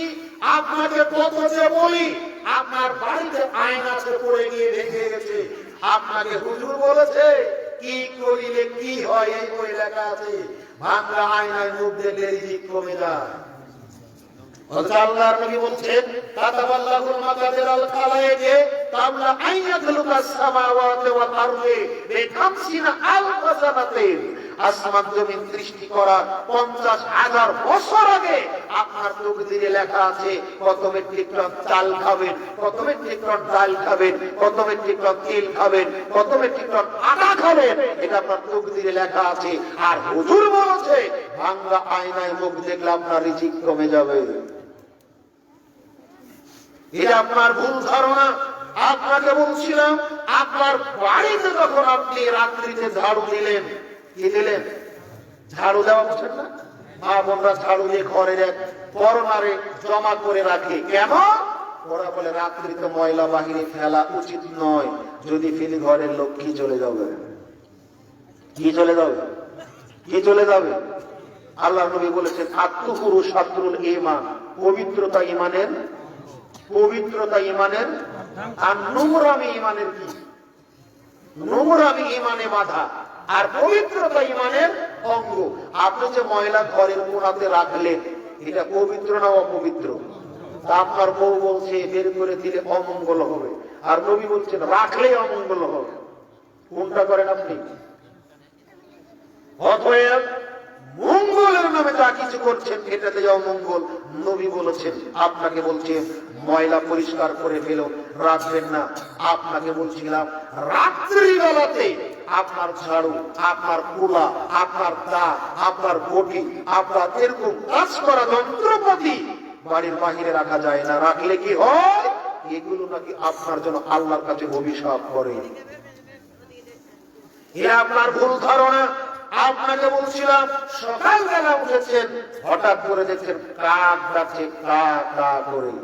তখন আপনি বলছেন কাক, যে আল্লাহর নামে আজকে কেউ মারা গেছে। আচ্ছা, মুরব্বী যারা, তাদের ছোট জামানায় কাক কি অন্যভাবে ডাকতো? কা কা না করে অন্যভাবে ডাকতো আগে? আগে ডাকতো একভাবে, এখন ডাকে হয়তো কা কা করে, এরকম। কিংবা 2 বছর পর অন্যভাবে ডাকবে, এরকম না। কাক কা কা করে ডাকে। কাক ডাকলে কেউ মরে না, কাক ডাকলে কারো অমঙ্গল হয় না, কাক ডাকলে কারো ক্ষতি হয় না। এটা আপনার ভুল ধারণা। বলছিলাম আপনি কি তারিখুর, মদখুর, বিড়িখুর, সিগারেটখুর, জর্দাখুর, কলখুর, পাকা মিথ্যুক। হঠাৎ করে একটা সত্য কথা বলেছেন, সাথে সাথে টিকটিকি পড়েছে। কি পড়েছে? তখন আপনি বলছেন দেখে আমি মিথ্যা কথা বলিনি, আমি যে সত্য বলেছি এর সাক্ষী দিচ্ছে এই টিকটিকি। মানে সুরের সাক্ষী পকেট মার, কি বলে? পৃথিবীর কেউ সাক্ষী দেয় না ও সত্যবাদী, টিকটিকি দিচ্ছে ও সত্যবাদী। দুনিয়া সাক্ষী বানানোর কাউকে পায়নি। আপনাকে বলেছিলাম এটা হলো ডাহা মিথ্যা কথা। আপনাকে বলছিলাম এরপরে আপনার এলাকাতে একটা আবাদ হওয়ার কথা, ফসল হওয়ার কথা, পটল। পটল বোঝেন না? পটল আবাদ হয় না জায়গায়।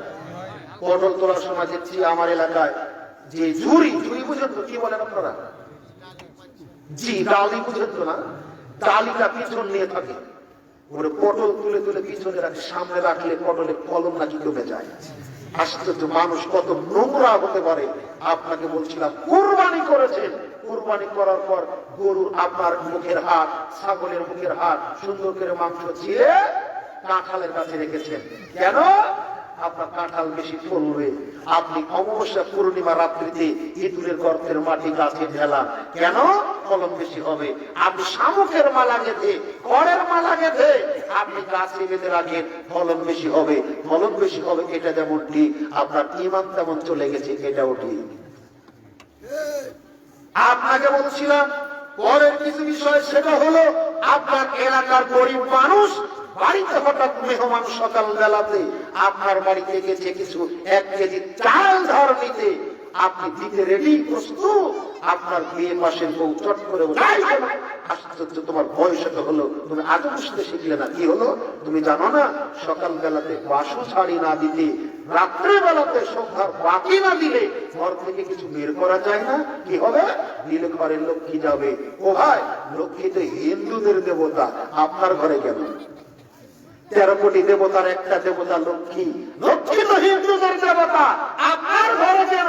আর 1 কেজি চাউল দিল লক্ষ্মী যদি চলে যায়, এটাই তো ভালো। আপনাকে বলেছিলাম বাসি ঝাড়ু লাগে না, সন্ধ্যাবাতি লাগে না, এগুলো হিন্দুদের কৃষ্টি কালচার, হিন্দুদের সভ্যতা সংস্কৃতি।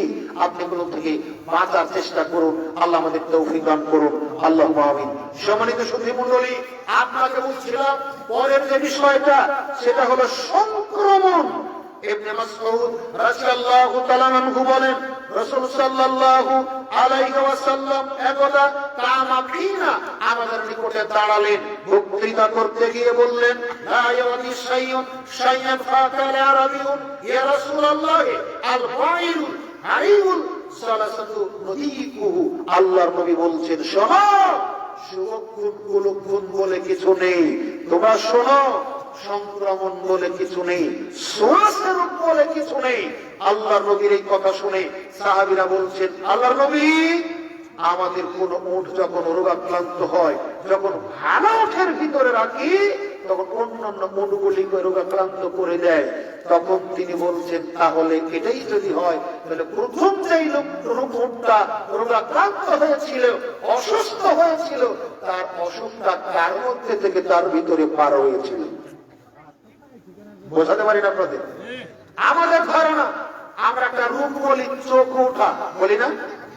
আমাদের ধারণা, কারো যদি চোখ উঠে, চোখ উঠা মানুষের দিকে কেউ যদি তাকায়, তার চোখ উঠবে, তাই তো? তাই তো নাকি? যদি তাই হয়, তাহলে যে লোকটার প্রথমে চোখ উঠেছিল, কে কার দিকে দেখেছিল? বোঝাতে পারেন? একই কথা নবী বলছে যে উঠের অসুস্থ উঠ থেকে যদি আর একটা উঠের রূপ সংক্রমিত হয়, পার হয়, তাহলে প্রথম যে রূপটা অসুস্থ হয়েছিল, এই রূপটা কোন উটের ভিতর থেকে এসেছিল? জবাব হলো, করোনা ভাইরাসের নিজস্ব কোন ক্ষমতা? করোনা ভাইরাসের সৃষ্টিকর্তা কে? করোনা ভাইরাসের সৃষ্টিকর্তা কে? আমাদের সৃষ্টিকর্তা কে? তিনি উপরে রেখেছে। করোনা ভাইরাসের ক্ষমতা নাই তাদের ছাড়া আর কারো শরীরে ঢোকা অসম্ভব। তবে এটা নিয়ে অবহেলা করারও কিছু নেই। অসুখ হলে ডাক্তার দেখায় না, অসুখ হলে চিকিৎসা নেই না, ওষুধপাতি খায় না, প্রতিষেধক গ্রহণ করি না। এই ভাইরাস থেকে বাঁচার যে পথঘাটগুলি, এই পথঘাটের কোনটাই ইসলাম বিরোধী নয়। যারা করেছে পথঘাটগুলি, ওরা জানে না যেটা মুসলমানেরা করে। ঘন ঘন 20 সেকেন্ড যাবত হাত ধর। নবী বলেছেন, পরিষ্কার পরিচ্ছন্নতা ইমানের অঙ্গ। যারা জীবনে হাত ধয় না, ওদেরই করোনা ভাইরাস হচ্ছে।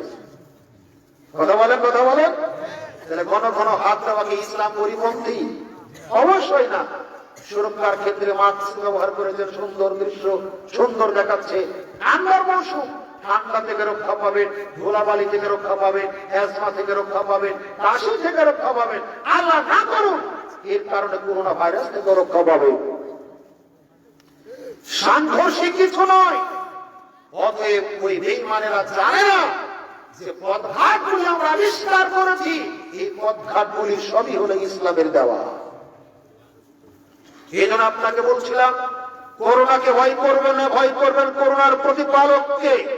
সম্মানিত উপস্থিতি, সমাজ আরো কিছু বিষয় চালু আছে।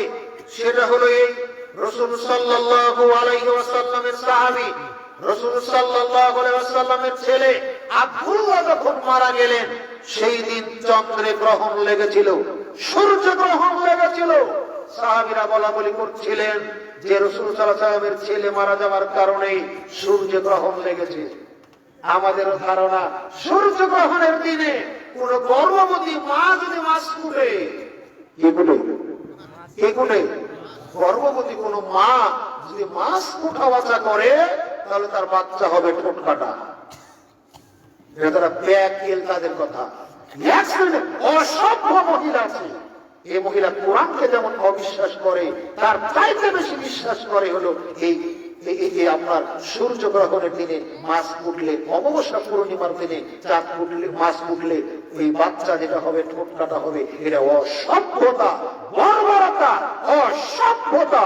আপনাকে বলছিলাম, আল্লাহ নবী কথা শুনে রেগে গেলেন, দাঁড়িয়ে গেলেন, আল্লাহর প্রশংসা তার উপরে দৌড়পাটের করার পর বলছেন, শোনো, চন্দ্রগ্রহণ সূর্য গ্রহণের সাথে কারো জন্মের সম্পর্ক নেই, মৃত্যুর সম্পর্ক নেই। এটা আল্লাহর নিদর্শন সমূহের দুটি নিদর্শন। অতএব যখন তোমরা সূর্য গ্রহণ দেখবে, চন্দ্র গ্রহণ দেখবে, তখন তোমরা সালাত আদায় করবে। কারো জন্মের কারণে, মৃত্যুর কারণে সূর্য গ্রহণ লাগে না, চন্দ্র গ্রহণ লাগে না। সম্মানিত উপস্থিতি, আর একটা বিষয় আমাদের সামনে একেবারে স্বচ্ছ আমাদের ধারণা, কোন স্ত্রী যদি স্বামীর নাম নেয় তাহলে স্বামীর হায়াত নাকি কমে যায়। আছেন আপনার এলাকায়? স্বামীর নাম নিলে স্বামীর হায়াত কমে যায়। মুহাম্মদ সাল্লাল্লাহু আলাইহি সাল্লামের একজন কুমারী স্ত্রী ছিলেন, নাম কি বলুন তো? আয়েশা। একটাই কুমারী স্ত্রী, তার নাম হলো আয়েশা রাদিয়াল্লাহু তাআলা আনহা। আল্লাহর নবী বলছেন, আয়েশা তুমি যখন আমার উপরে খুশি থাকো, রাজি থাকো, সন্তুষ্ট থাকো, তখন আমি বুঝতে পারি। যখন রাগ করে থাকো তখন আমি বুঝতে পারি। আয়েশা বলছে কিভাবে? তখন নবীজি বলছেন, আয়েশা যখন তুমি আমার উপরে খুশি থাকো, সন্তুষ্ট থাকো, রাজি থাকো, তখন তুমি কোনো কথা বলতে আমাকে বলো না মুহাম্মদ সাল্লাল্লাহু আলাইহি সাল্লামের রবের কসম, মুহাম্মাদের রবের কসম। তো আয়েশার মুহাম্মদ কে? আয়েশার মুহাম্মদ কে হন? স্বামী কিনা? আয়েশা নাম করতেছেন মুহাম্মদ সাল্লাল্লাহু আলাইহি সাল্লামের হায়াত কমেনি। আপনার স্বামী এত পরহেজগার, আপনার বউ এত নেককার, আপনার বউ যদি আপনার নাম করে ডাকে আপনার হায়াত কমে যাবে, অথচ আয়েশা রাখছেন নবীর নাম ধরে, নবীর হায়াত কমেনি। নবীকে তখন বলছেন, আল্লাহ নবী আমি যখন অসন্তুষ্ট থাকি, আপনার উপর রাগ করে থাকি, তখন আপনি কিভাবে বুঝেন? তখন তিনি বলছেন, আয়েশা এটাও আমি বুঝি, তুমি যখন আমার উপর রাগ করে থাকো, গোমরা হয়ে থাকো, তখন তুমি বলো না ইব্রাহিম আলাইহিস সালামের রবের কসম। যখন খুশি থাকেন তখন বলেন মুহাম্মদের রবের কসম, আর রাগ করে থাকলে বলেন যে ইব্রাহিমের রবের কসম। তখন মুহাম্মদের নাম তুমি নাও না। আয়েশা নাম নিচ্ছেন, আপনার স্বামী মুহাম্মদের হায়াত কমে না, আপনার আপনার নাম নেই, আপনার হায়াত কমে যায়। আপনাকে বলছিলাম স্বামীর পায়ের নিচে স্ত্রীর জান্নাত, এই হাদিস মিথ্যা। স্বামীর পায়ের নিচে স্ত্রীর জান্নাত, এই হাদিস মিথ্যা। স্বামীর পায়ের নিচে স্ত্রীর জান্নাত, এই হাদিস মিথ্যা। তবে স্বামীর খেদমত করা জান্নাতে যাওয়ার একটা মাধ্যম। স্বামীর খেদমত করা জান্নাতে যাওয়ার একটা মাধ্যম। আনাস ইবনে মালিক রাদিয়াল্লাহু তাআলা আনহু বলেন, রাসূল সাল্লাল্লাহু আলাইহি ওয়াসাল্লাম বলেছেন, ইন্নাল মারআতা ইযা সাল্লাত খামসাহা ওয়া সামাত শাহরাহা ওয়া আহসানাত ফারজাহা ওয়া আতাত বালাহা ফাল তাদখুল মিন আইয়ি আবওয়াবিল জান্নাতিশ শাহাদ। আল্লাহর নবী বলেছেন, নারীরা যদি চারটি কাজ করে, যেই নারী, যেই মা, যেই বোন, যেই চাচি, যেই ফুফু, যেই খালা, যেই নারী, যেই মহিলা চারটি কাজ করবে, কয়টি কাজ? চারটি। আল্লাহ নবী বলছেন জান্নাতের সবকটি দরজা তার জন্য খুলে রাখা হবে। আবু হুরায়রা রাদিয়াল্লাহু তাআলা আনহু বলেন, রাসূল সাল্লাল্লাহু আলাইহি ওয়াসাল্লাম একদা বলছিলেন, শোনো পৃথিবীতে চারটি ইবাদত কবুল হবে, কারো যদি সালাত কবুল হয় জান্নাতে সালাত আদায়কারীর জন্য একটা দরজা থাকবে, এই দরজা দিয়ে তাকে ডাকা হবে ঢোকার জন্য। সিয়াম কারো যদি কবুল হয় রাইয়ান দরজা থাকবে, এটা দিয়ে ডাকা হবে। যাকাত কবুল যদি হয় যাকাতের দরজা দিয়ে ডাকা হবে। এরকম চারটি ইবাদত কবুল হবে, তাকে সেই দরজা দিয়ে ডাকা হবে। আবু বকর ছিলেন এই মাজলিসে, তিনি কি যেন মনে করলেন, তিনি বলছেন, আল্লাহর নবী আমার পিতামাতা আপনার জন্য কুরবানি হোক। এমন কোন সৌভাগ্যবান লোক কি হবে জান্নাতের যত দরজা থাকবে প্রত্যেকটা দরজা দিয়ে এক ব্যক্তিকে জান্নাতে ঢোকার জন্য ডাকা হবে? বুঝতে পারেন হাদিসটা? কি বুঝেছে? আপনার সালাত যদি কবুল হয় সালাতের দরজা ফেরেশতা ডাকবে, আসেন জান্নাতে ঢোকেন। আপনার সিয়াম কবুল হলে রায়্যান দরজাতে ডাকা হবে, আসেন এই দরজা দিয়ে ঢোকেন। সিয়াম পালনকারীদেরকে যাকাতের দরজা দিয়ে ডাকা হবে না, যাকাত আদায়কারীদের সিয়ামের দরজা দিয়ে ডাকা হবে না। যার যে ইবাদত কবুল হবে তাকে সেই দরজা দিয়ে ডাকা হবে। তো আবু বকর বলছেন, এমন কোন লোক কি সৌভাগ্যবান আছে জান্নাতের যত দরজা সব দরজাতে একজনকে ডাকা হবে? সুবহানাল্লাহ। আল্লাহর নবী বলছেন, আবু বকর এরকম অনেকেই হবে, আর আমি মনে করি তুমি তাদের একজন। আবু বকর রাদিয়াল্লাহু তাআলা আনহু এমন জালিলুল কদর সাহাবী, জান্নাতের যত দরজা প্রত্যেকটা দরজা দিয়ে তাকে ঢোকার জন্য ডাকা হবে। আবু বকর ইচ্ছা মতো পছন্দ মতো যে কোনো দরজা দিয়ে ঢুকবে। দুই, আল্লাহর নবী বলেছেন যেই নারী চারটি কাজ করবে, কয়টি কাজ? আবু বকরের জন্য যেমন জান্নাতের 8টি দরজাই খুলে দেওয়া হবে, চারটি কাজ যেই মা বোন করবে তাদের জন্য জান্নাতের 8টি দরজা খুলে দেওয়া হবে। ইচ্ছা মতো, পছন্দ মতো যে কোনো দরজাতে প্রবেশ করতে পারবে। 1 নম্বর গেটে হাজির, যদি 1 নম্বর গেট পছন্দ না হয় 2 নম্বরটা দিয়ে ঢুকবে, 2 নম্বর যদি পছন্দ না হয় 3 নম্বরটা দিয়ে ঢুকবে, 3 নম্বর যদি পছন্দ না হয় 4 নম্বরটা দিয়ে ঢুকবে। এমনি করে ঘুরে ঘুরে যেটা দিয়ে ইচ্ছা সেটা দিয়ে তার পাশ থাকবে, ঢুকতে পারবে। 4টি কাজ করলে, 1, ইজা সাল্লাত খামসাহা, 5 ওয়াক্ত সালাত আদায় করবে যেই নারী। পুরুষরা যারা 5 ওয়াক্ত পড়ে না অন্তত জুমাটা পড়ে, জুমা যারা পড়ে না অন্তত ঈদেরটা পড়ে। ঈদেরটা কাজ আছে নাকি কারো? ঈদেরটাও কাজ আছে কারো? আর মা বোনেরা যারা 5 ওয়াক্ত পড়ে না, জুমাও পড়ে না, জুমাটাও পড়ে না, ঈদ আসলে মাসিক যদি হয় ঈদটাও গেল। আপনার বাড়িতে ভাত খায় কি করে আমাদের মাথায় ধরে না। আপনাকে বলছিলাম আল্লাহর নবী বলেছেন নারীদের জান্নাতে যাওয়ার 1 নম্বর মাধ্যম ইজা সাল্লাত খামসাহা, 5 ওয়াক্ত সালাত যখন পড়বে। 2, ওয়াসামাত শাহরাহা, রমজান মাসে যখন সিয়াম পালন করবে। 3, ওয়া আহসানাত ফারজাহা, লজ্জাস্থানের হেফাজত যেই নারী করবে। আপনাকে বোঝাতে পারিনি বাবু, লজ্জাস্থানের হেফাজত মানে লম্বা চাদর পরা, যেই চাদরে পিঠ ঢাকা থাকে, যেই চাদরে আপনার মাথা পিঠ ঢাকা থাকে। আপনাকে বলছিলাম বুরকা যেটা পড়েছেন এটা তো অধিকাংশ শয়তানের বুরকা। আপনাকে বলছিলাম বুরকার বিরুদ্ধে বলিনি, আপনার নীতির বিরুদ্ধে বলছি। বুরকার বিরুদ্ধে বলিনি, আপনার রুচির বিরুদ্ধে বলছি। বুরকার বিরুদ্ধে বলিনি, আপনার রঙের বিরুদ্ধে বলছি। বুরকা পরার উদ্দেশ্য হলো কুদৃষ্টি সম্পন্ন মানুষের দৃষ্টি থেকে আপনাকে হেফাজত করা, রক্ষা করা, সংরক্ষণ করা। অথচ আপনি বোরকা এমন পরেছেন, এত চুমকি লাগানো কেন? বোরকা তো পরেছেন এত রং বেরঙের কাপড় দিয়ে কেন? বোরকাটা পরেছেন এত চকচকে কেন? এমন বোরকা পরেছেন যেই পুরুষটা একবার না তাকালেও রাস্তাতে হাঁটে, সেই পুরুষও 3 বার আপনার দিকে তাকায়। এটা হলো ফ্যাশনের বোরকা, এটা বোরকা নয়। আপনাকে বলছিলাম বোরকাটা হতে হবে ঢিলে ঢালা, বোরকাটা হতে হবে লজ্জাস্থান আবৃত করার মতো। এত কালার চলবে না, আপনাকে এটাতে আপনার এগুলো কিছু চলবে না। আপনাকে বলছিলাম শালীন পোশাক পরুন। নবী বলেছেন আপনার ঘরে কাউকে আসতে অনুমতি দিবেন না যাকে দেখলে আপনার স্বামী খারাপ মনে করে। বাবা আপনাকে বলছিলাম বিবাহের আগে যা করেছেন আল্লাহর কাছে ক্ষমা চান। বিবাহের পরে আপনার সোনার সংসারটা ভেঙে খান খান করবেন না। সম্পর্ক যা ছিল বিয়ের আগে ছিল, বিয়ের পর ভুলে যাবেন।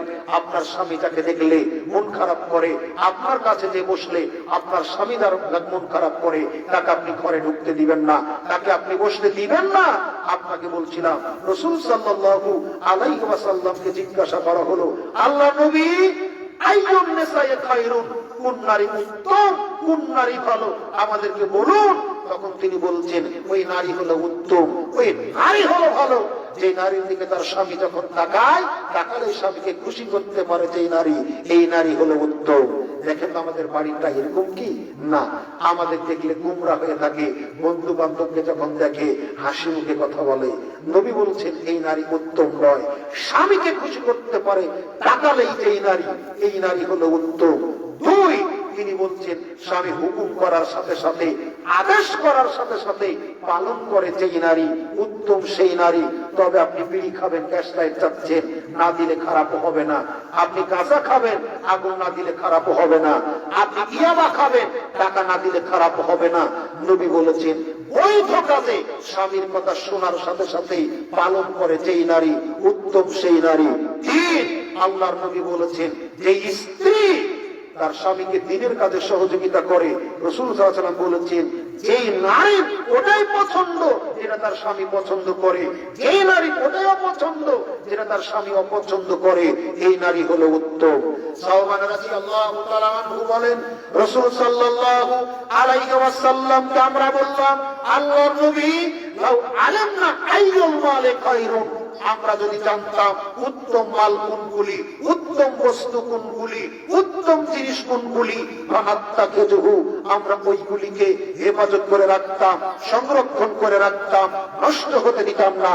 আল্লাহর নবী বলেন আফদালুহু, উত্তম বস্তু হলো এক লিসানুন জাকিরুন, ওই জিহ্বা, ওই মুখ হলো উত্তম, যেই মুখ আল্লাহর জিকির করে, সুবহানাল্লাহ, আলহামদুলিল্লাহ, আল্লাহু আকবার, লা হাওলা ওয়ালা কুওয়াতা ইল্লা বিল্লাহ, সুবহানাল্লাহি ওয়া বিহামদিহি, সুবহানাল্লাহিল আযীম।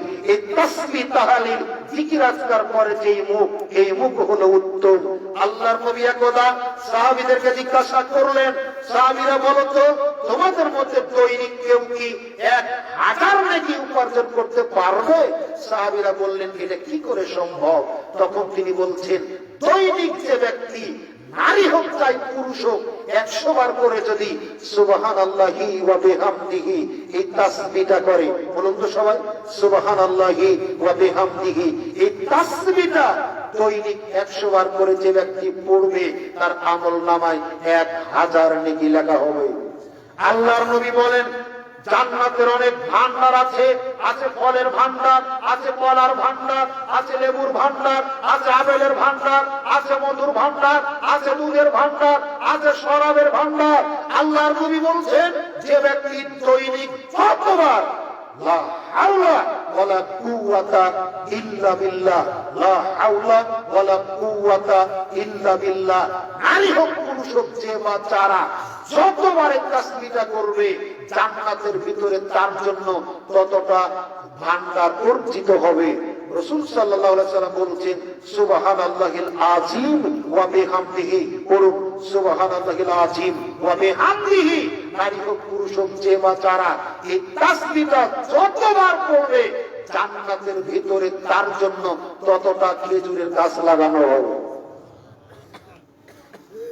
অতএব যখন আমরা তাস খেলি, যখন আমরা লুডু খেলি, যখন আমরা ক্যারাম বোর্ড খেলি, যখন আমরা ডিশের সামনে বসি, এই সময় অপচয় না করে এই তাসবিহ তাহলিল করে এই সময়টা কাটানো আমাদের জন্য অতীব গুরুত্বপূর্ণ, অতীব জরুরি। না হলে আপনাকে বলছিলাম, রাসূল সাল্লাল্লাহু আলাইহি ওয়াসাল্লাম বলেছেন, পৃথিবীবাসী শোনো, তোমরা 5টি জিনিসকে গানিমত মনে করো। তোমাদের প্রত্যেকের জীবনে আছে 5টি জিনিস, এই 5টি জিনিসের এক একটা চলে যাবে, এই জায়গাতে আরেকটা করে জিনিস এসে যাবে। এক, তিনি বলছেন, শাবাবাকা কাবলা হারামি, তুমি তোমার যৌবনকে গানিমত মনে করো, বার্ধক্য এসে যাওয়ার আগে। আপনার পাশে একটা বৃদ্ধ মানুষ বসে আছে, যাকে ইচ্ছা করলেও দাঁড়িয়ে সালাত আদায় করতে পারছে না, মসজিদের ডান দিকে একটা চেয়ার ফেলা আছে, ওখানে বসে সালাত আদায় করে, অথচ যুবক থাকতে আপনার এটা হবার কথা ছিল না। এটা আল্লাহর নবী বলছেন, তুমি তোমার যৌবনকে গানিমত মনে করো, বার্ধক্য এসে যাওয়ার আগে। 2, সেহাতেকা কাবলা সাকামে, তুমি তোমার সুস্থতাকে গানিমত মনে করো, অসুস্থতা এসে যাওয়ার আগে। যখনই আপনার সুস্থতা হারাবে, তখনই অসুস্থতা আসবে, যখনই সুস্থতা হারাবে, তখনই অসুস্থতা আসবে, যখনই সুস্থতা হারাবে, তখনই অসুস্থতা আসবে। আপনি যখন সুস্থ আছেন, অতিরিক্ত 2 রাকাত নফল সালাত, নফল সিয়াম, এগুলো করে কাটানোর চেষ্টা করুন।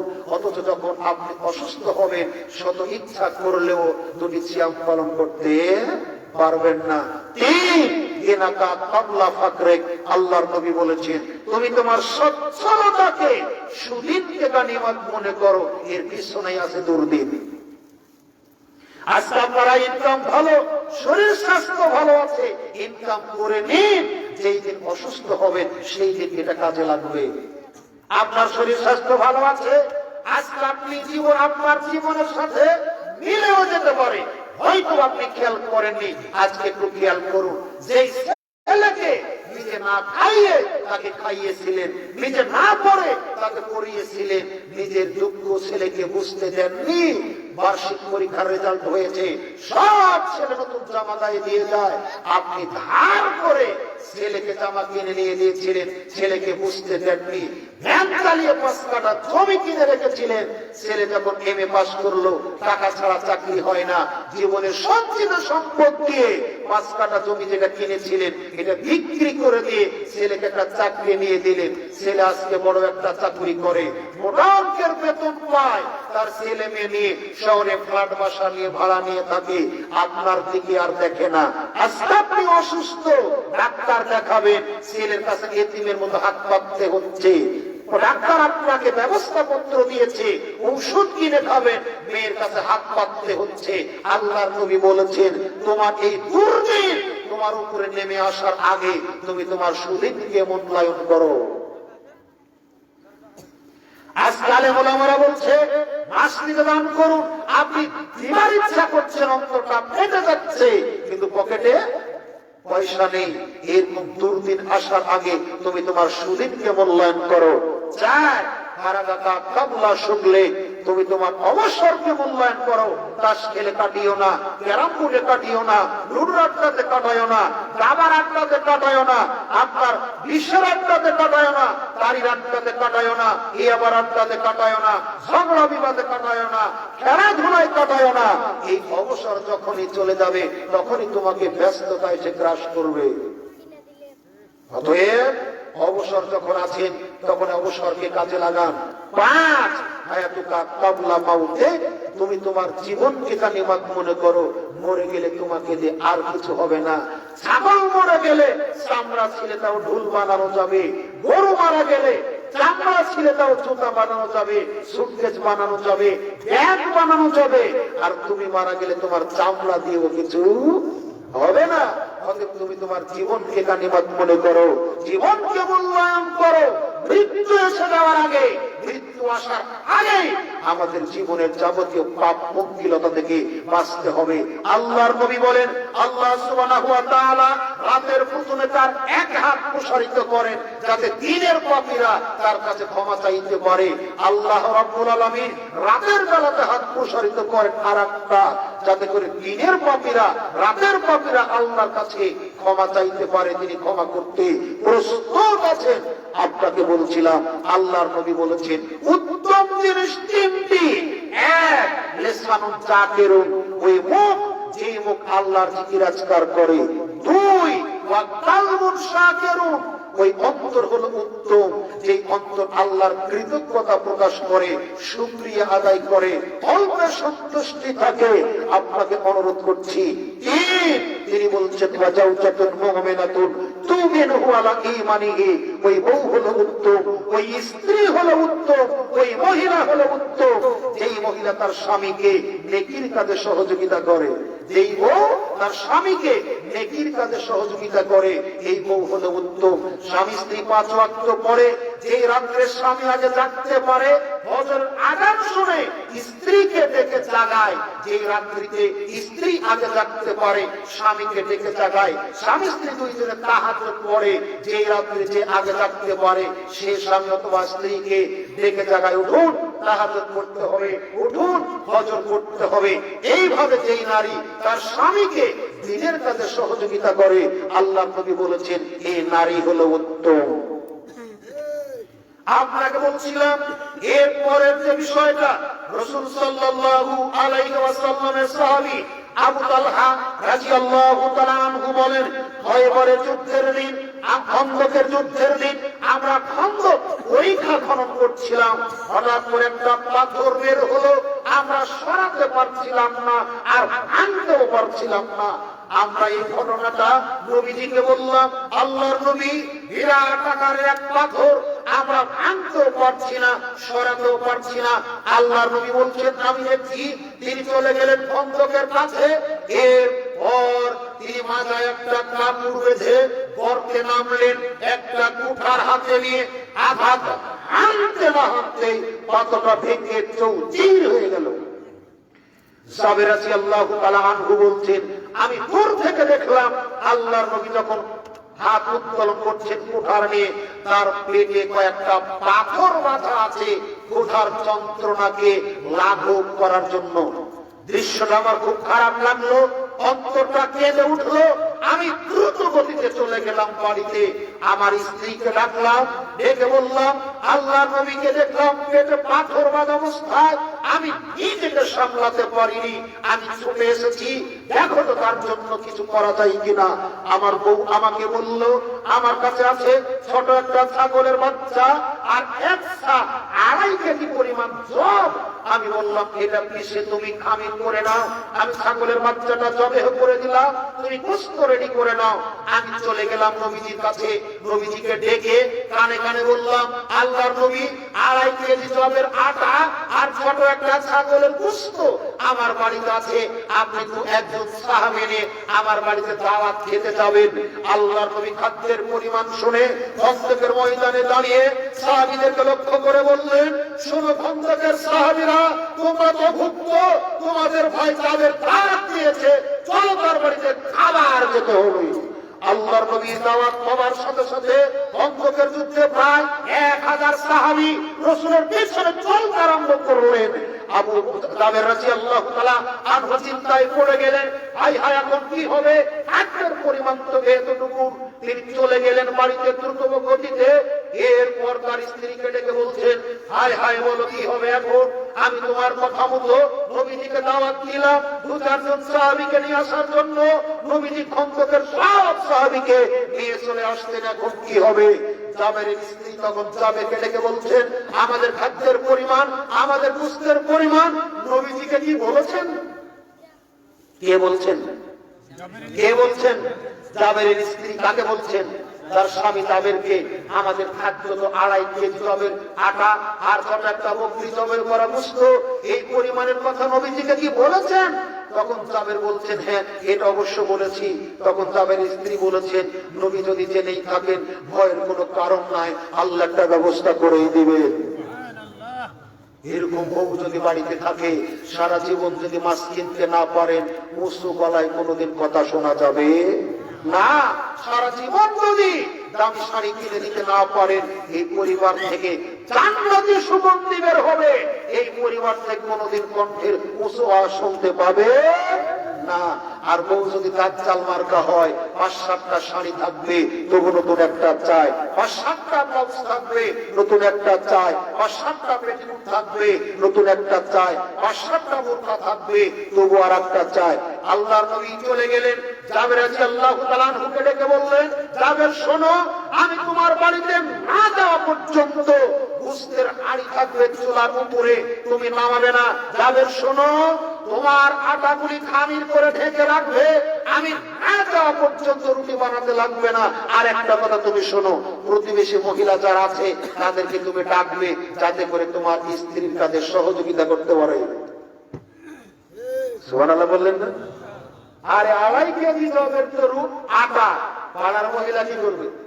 কাজ আছে একটু পরে। আল্লাহ নবী করিম বলছেন, যাবে গোশতের হাঁড়ি চুলাতেই থাকবে, না যাওয়া পর্যন্ত নামাবে না। আটার খামির করা থাকবে, না যাওয়া পর্যন্ত রুটি করা শুরু করবে না। আর একটা কথা তুমি শোনো, প্রতিবেশী মহিলা যারা আছে তাদেরকে তুমি ডাকবা, যাতে করে তোমার স্ত্রীর রান্নার কাজে সহযোগিতা করতে পারে। আল্লাহর নবী গেলেন, মুখের ভিতরে আঙ্গুল ঢুকালেন, লালা বের করে তরকারির হাঁড়ি চতুর্দিকে দিলেন, ঢেকে দিলেন, মুখে হাত দিলেন, লালা বের করলেন, খামিরের চতুর্দিকে দিলেন, ঢেকে দিলেন। এরপরে বললেন, এখান থেকে আটা নিয়ে রুটি বানানো শুরু করো। সাহাবীরা, তোমরা ঢুকে সারিবদ্ধ ভাবে বসে পড়ো, খাদ্যের মান আপনাকে দেখাচ্ছি। আর একটা হাদিস মনে হয়ে গেল, তদানীন্তন সময়ে মক্কার আরব দেশের সবচাইতে দামি, সবচাইতে নামি, সবচাইতে বড় খাবারের নাম হলো শারিদ। আর শারিদ হলো গোশতের ঝোল, আরবির টুকরা। সাহাবীরা খাচ্ছেন গোশত, আরবির টুকরা, একটু স্বাদটা অনুভব করুন। আল্লাহর নবীর সাহাবী জাবের রাদিয়াল্লাহু তাআলা আনহু বলছেন, 1000 সাহাবী খন্দকের যুদ্ধে সবাই তৃপ্তি সহকারে রুটি খেলো, আমরা খেলাম, প্রতিবেশী যারা এসেছিল তারা খেলো, ওদের বাড়িতে হাদিয়া দিলাম। এরপরেও শুরুতে যেই পরিমাণ গোশত রুটি ছিল, ওই পরিমাণ খাবার পরেও থেকে গেল। এরকম বউ বাড়িতে থাকতে হবে। আল্লাহর নবী এজন্য বলছেন যে যেই বউ তার স্বামীকে দিনের কাজে সহযোগিতা করে, এই বউ হলো উত্তম। আপনার বাড়ির ড্রাম ভর্তি চাউল, ফ্রিজ ভর্তি গোশত, ফ্রিজ ভর্তি দুধ, ফ্রিজ ভর্তি আপনার মাছ। আপনার কোন বন্ধু বিপদে পড়ে আপনার বাড়িতে এসেছে, এসে বলছে মেরিনার মা 20 মিনিট তো লাগবে রাইস কুকারে ভাত রান্না করতে, একটু রান্না করো তো দেখি। তো বলছে তোমার কাজ পাও না, হোটেল থেকে খাইয়ে নিয়ে আসতেই তো পারতে। দেখলেন ফিরিত এসেছে, আন্তরিকতা উঠে গেছে। মানুষের যখন ভাগ্যের পরিবর্তন হয়েছে তখন মানুষের ঈমান নষ্ট হয়েছে, আপনাকে বোঝাতে পারেনি। সম্মানিত উপস্থিতি, এজন্য বলছিলাম আন্তরিকতা সম্পন্ন হওয়ার জন্য রাসূল সাল্লাল্লাহু আলাইহি ওয়াসাল্লাম অবশ্য বলেছেন পুরুষদের জন্য সৌভাগ্যের বস্তু 4টি। কয়টি? পুরুষদের জন্য সৌভাগ্যের বস্তু 4টি। 4টি বস্তু আছে যার ইহকাল পরকাল ভালো তার। 4টি বস্তু আছে যার ইহকাল পরকাল ভালো তার। এক, আল্লাহর নবী বলেছেন আল মারআতু সালেহা, ভালো বউ আছে যার সৌভাগ্য তার। বউ যদি ভালো না হয়, আপনার পাঞ্জাবি জামার ক্যালেন্ডারের ভাঁজ মরেনি, সকালবেলা আপনি হোটেলে পুরি খান, সকালবেলা হোটেলে খিচুড়ি কিনে খান, মানে বই রান্না করে দেয় না। নবী বলেছেন ভালো বউ হলো সৌভাগ্যের বস্তু। বউ ভালো যার ইহকাল পরকাল ভালো তার। 2, তিনি বলেছেন আল মাসকানাতুল ওয়াসিআহ, প্রশস্ত বাড়ি আছে যার সৌভাগ্য তার। বাড়ি তো ফিল্ডের মতো, এরপর আপনি বের হয়ে অফিসে যান, আপনার বউ আপনার পিছনে পিছনে বের হয়, গেটের তালা দিয়ে ওটা গ্রাম ঘুরে। আর ছোট একটা বাড়ি এর ভিতরে থাকে কি করে? এই জন্য নবী বলেছেন প্রশস্ত বাড়ি আছে যার সৌভাগ্য তার। 3, আযদারু সালেহু, উত্তম প্রতিবেশী আছে যার সৌভাগ্য তার। প্রতিবেশী যদি কারো ভালো হয়, এটা তার সৌভাগ্যের বস্তু।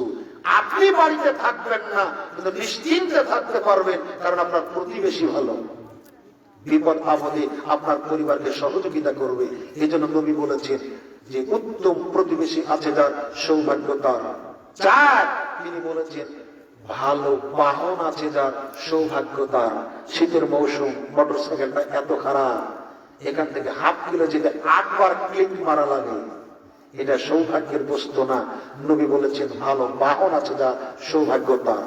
পাশাপাশি তিনি বলেছেন 4টি বস্তু যেমন সৌভাগ্যের বস্তু, 4টি বস্তু যেমন দুর্ভাগ্যের বস্তু।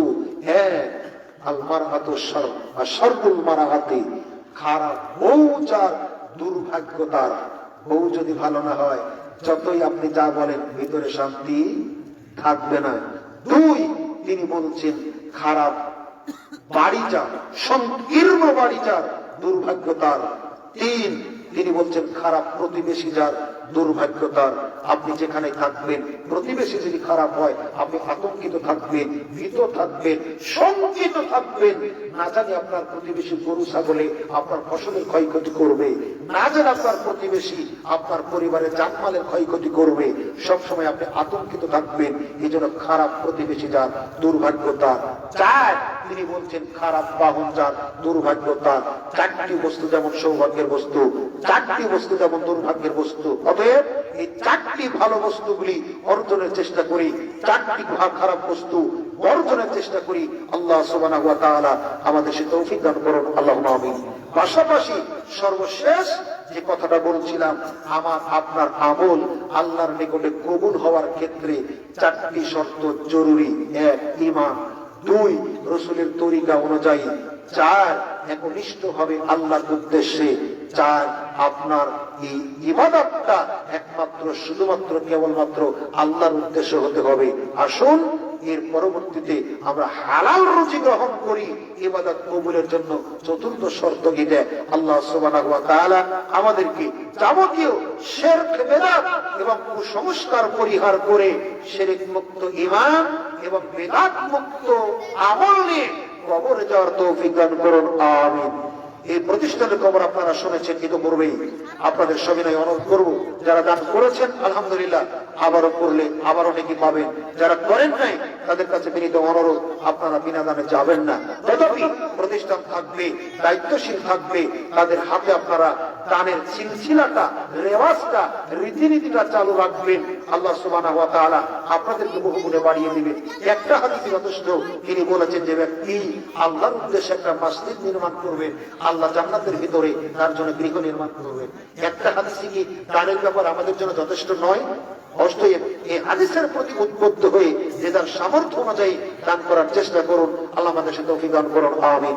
আলোচনা জানা হয়েছে, নিজে বুঝে জনগণকে বুঝে বাস্তব জীবনের উপরে আমল করার তুমি তৌফিক দান করো। আমাদের যারা মারা গেছেন আল্লাহ তুমি তাদের কবরের শাস্তি মাফ করো। যারা অসুস্থ তাদেরকে তুমি সুস্থতা দান করো। যারা ঋণগ্রস্ত তাদেরকে তুমি পরিশোধ করার তৌফিক দান করো। আল্লাহ যারা অক্ষম তাদেরকে তুমি সক্ষমতা দান করো। আল্লাহ যারা দান করেছেন অল্প হোক বেশি হোক গোপনে হোক প্রকাশ্য হোক, তুমি তাদের দানকে কবুল করো। যে যে নিয়তে দান করেছেন নিয়তগুলি যদি ভালো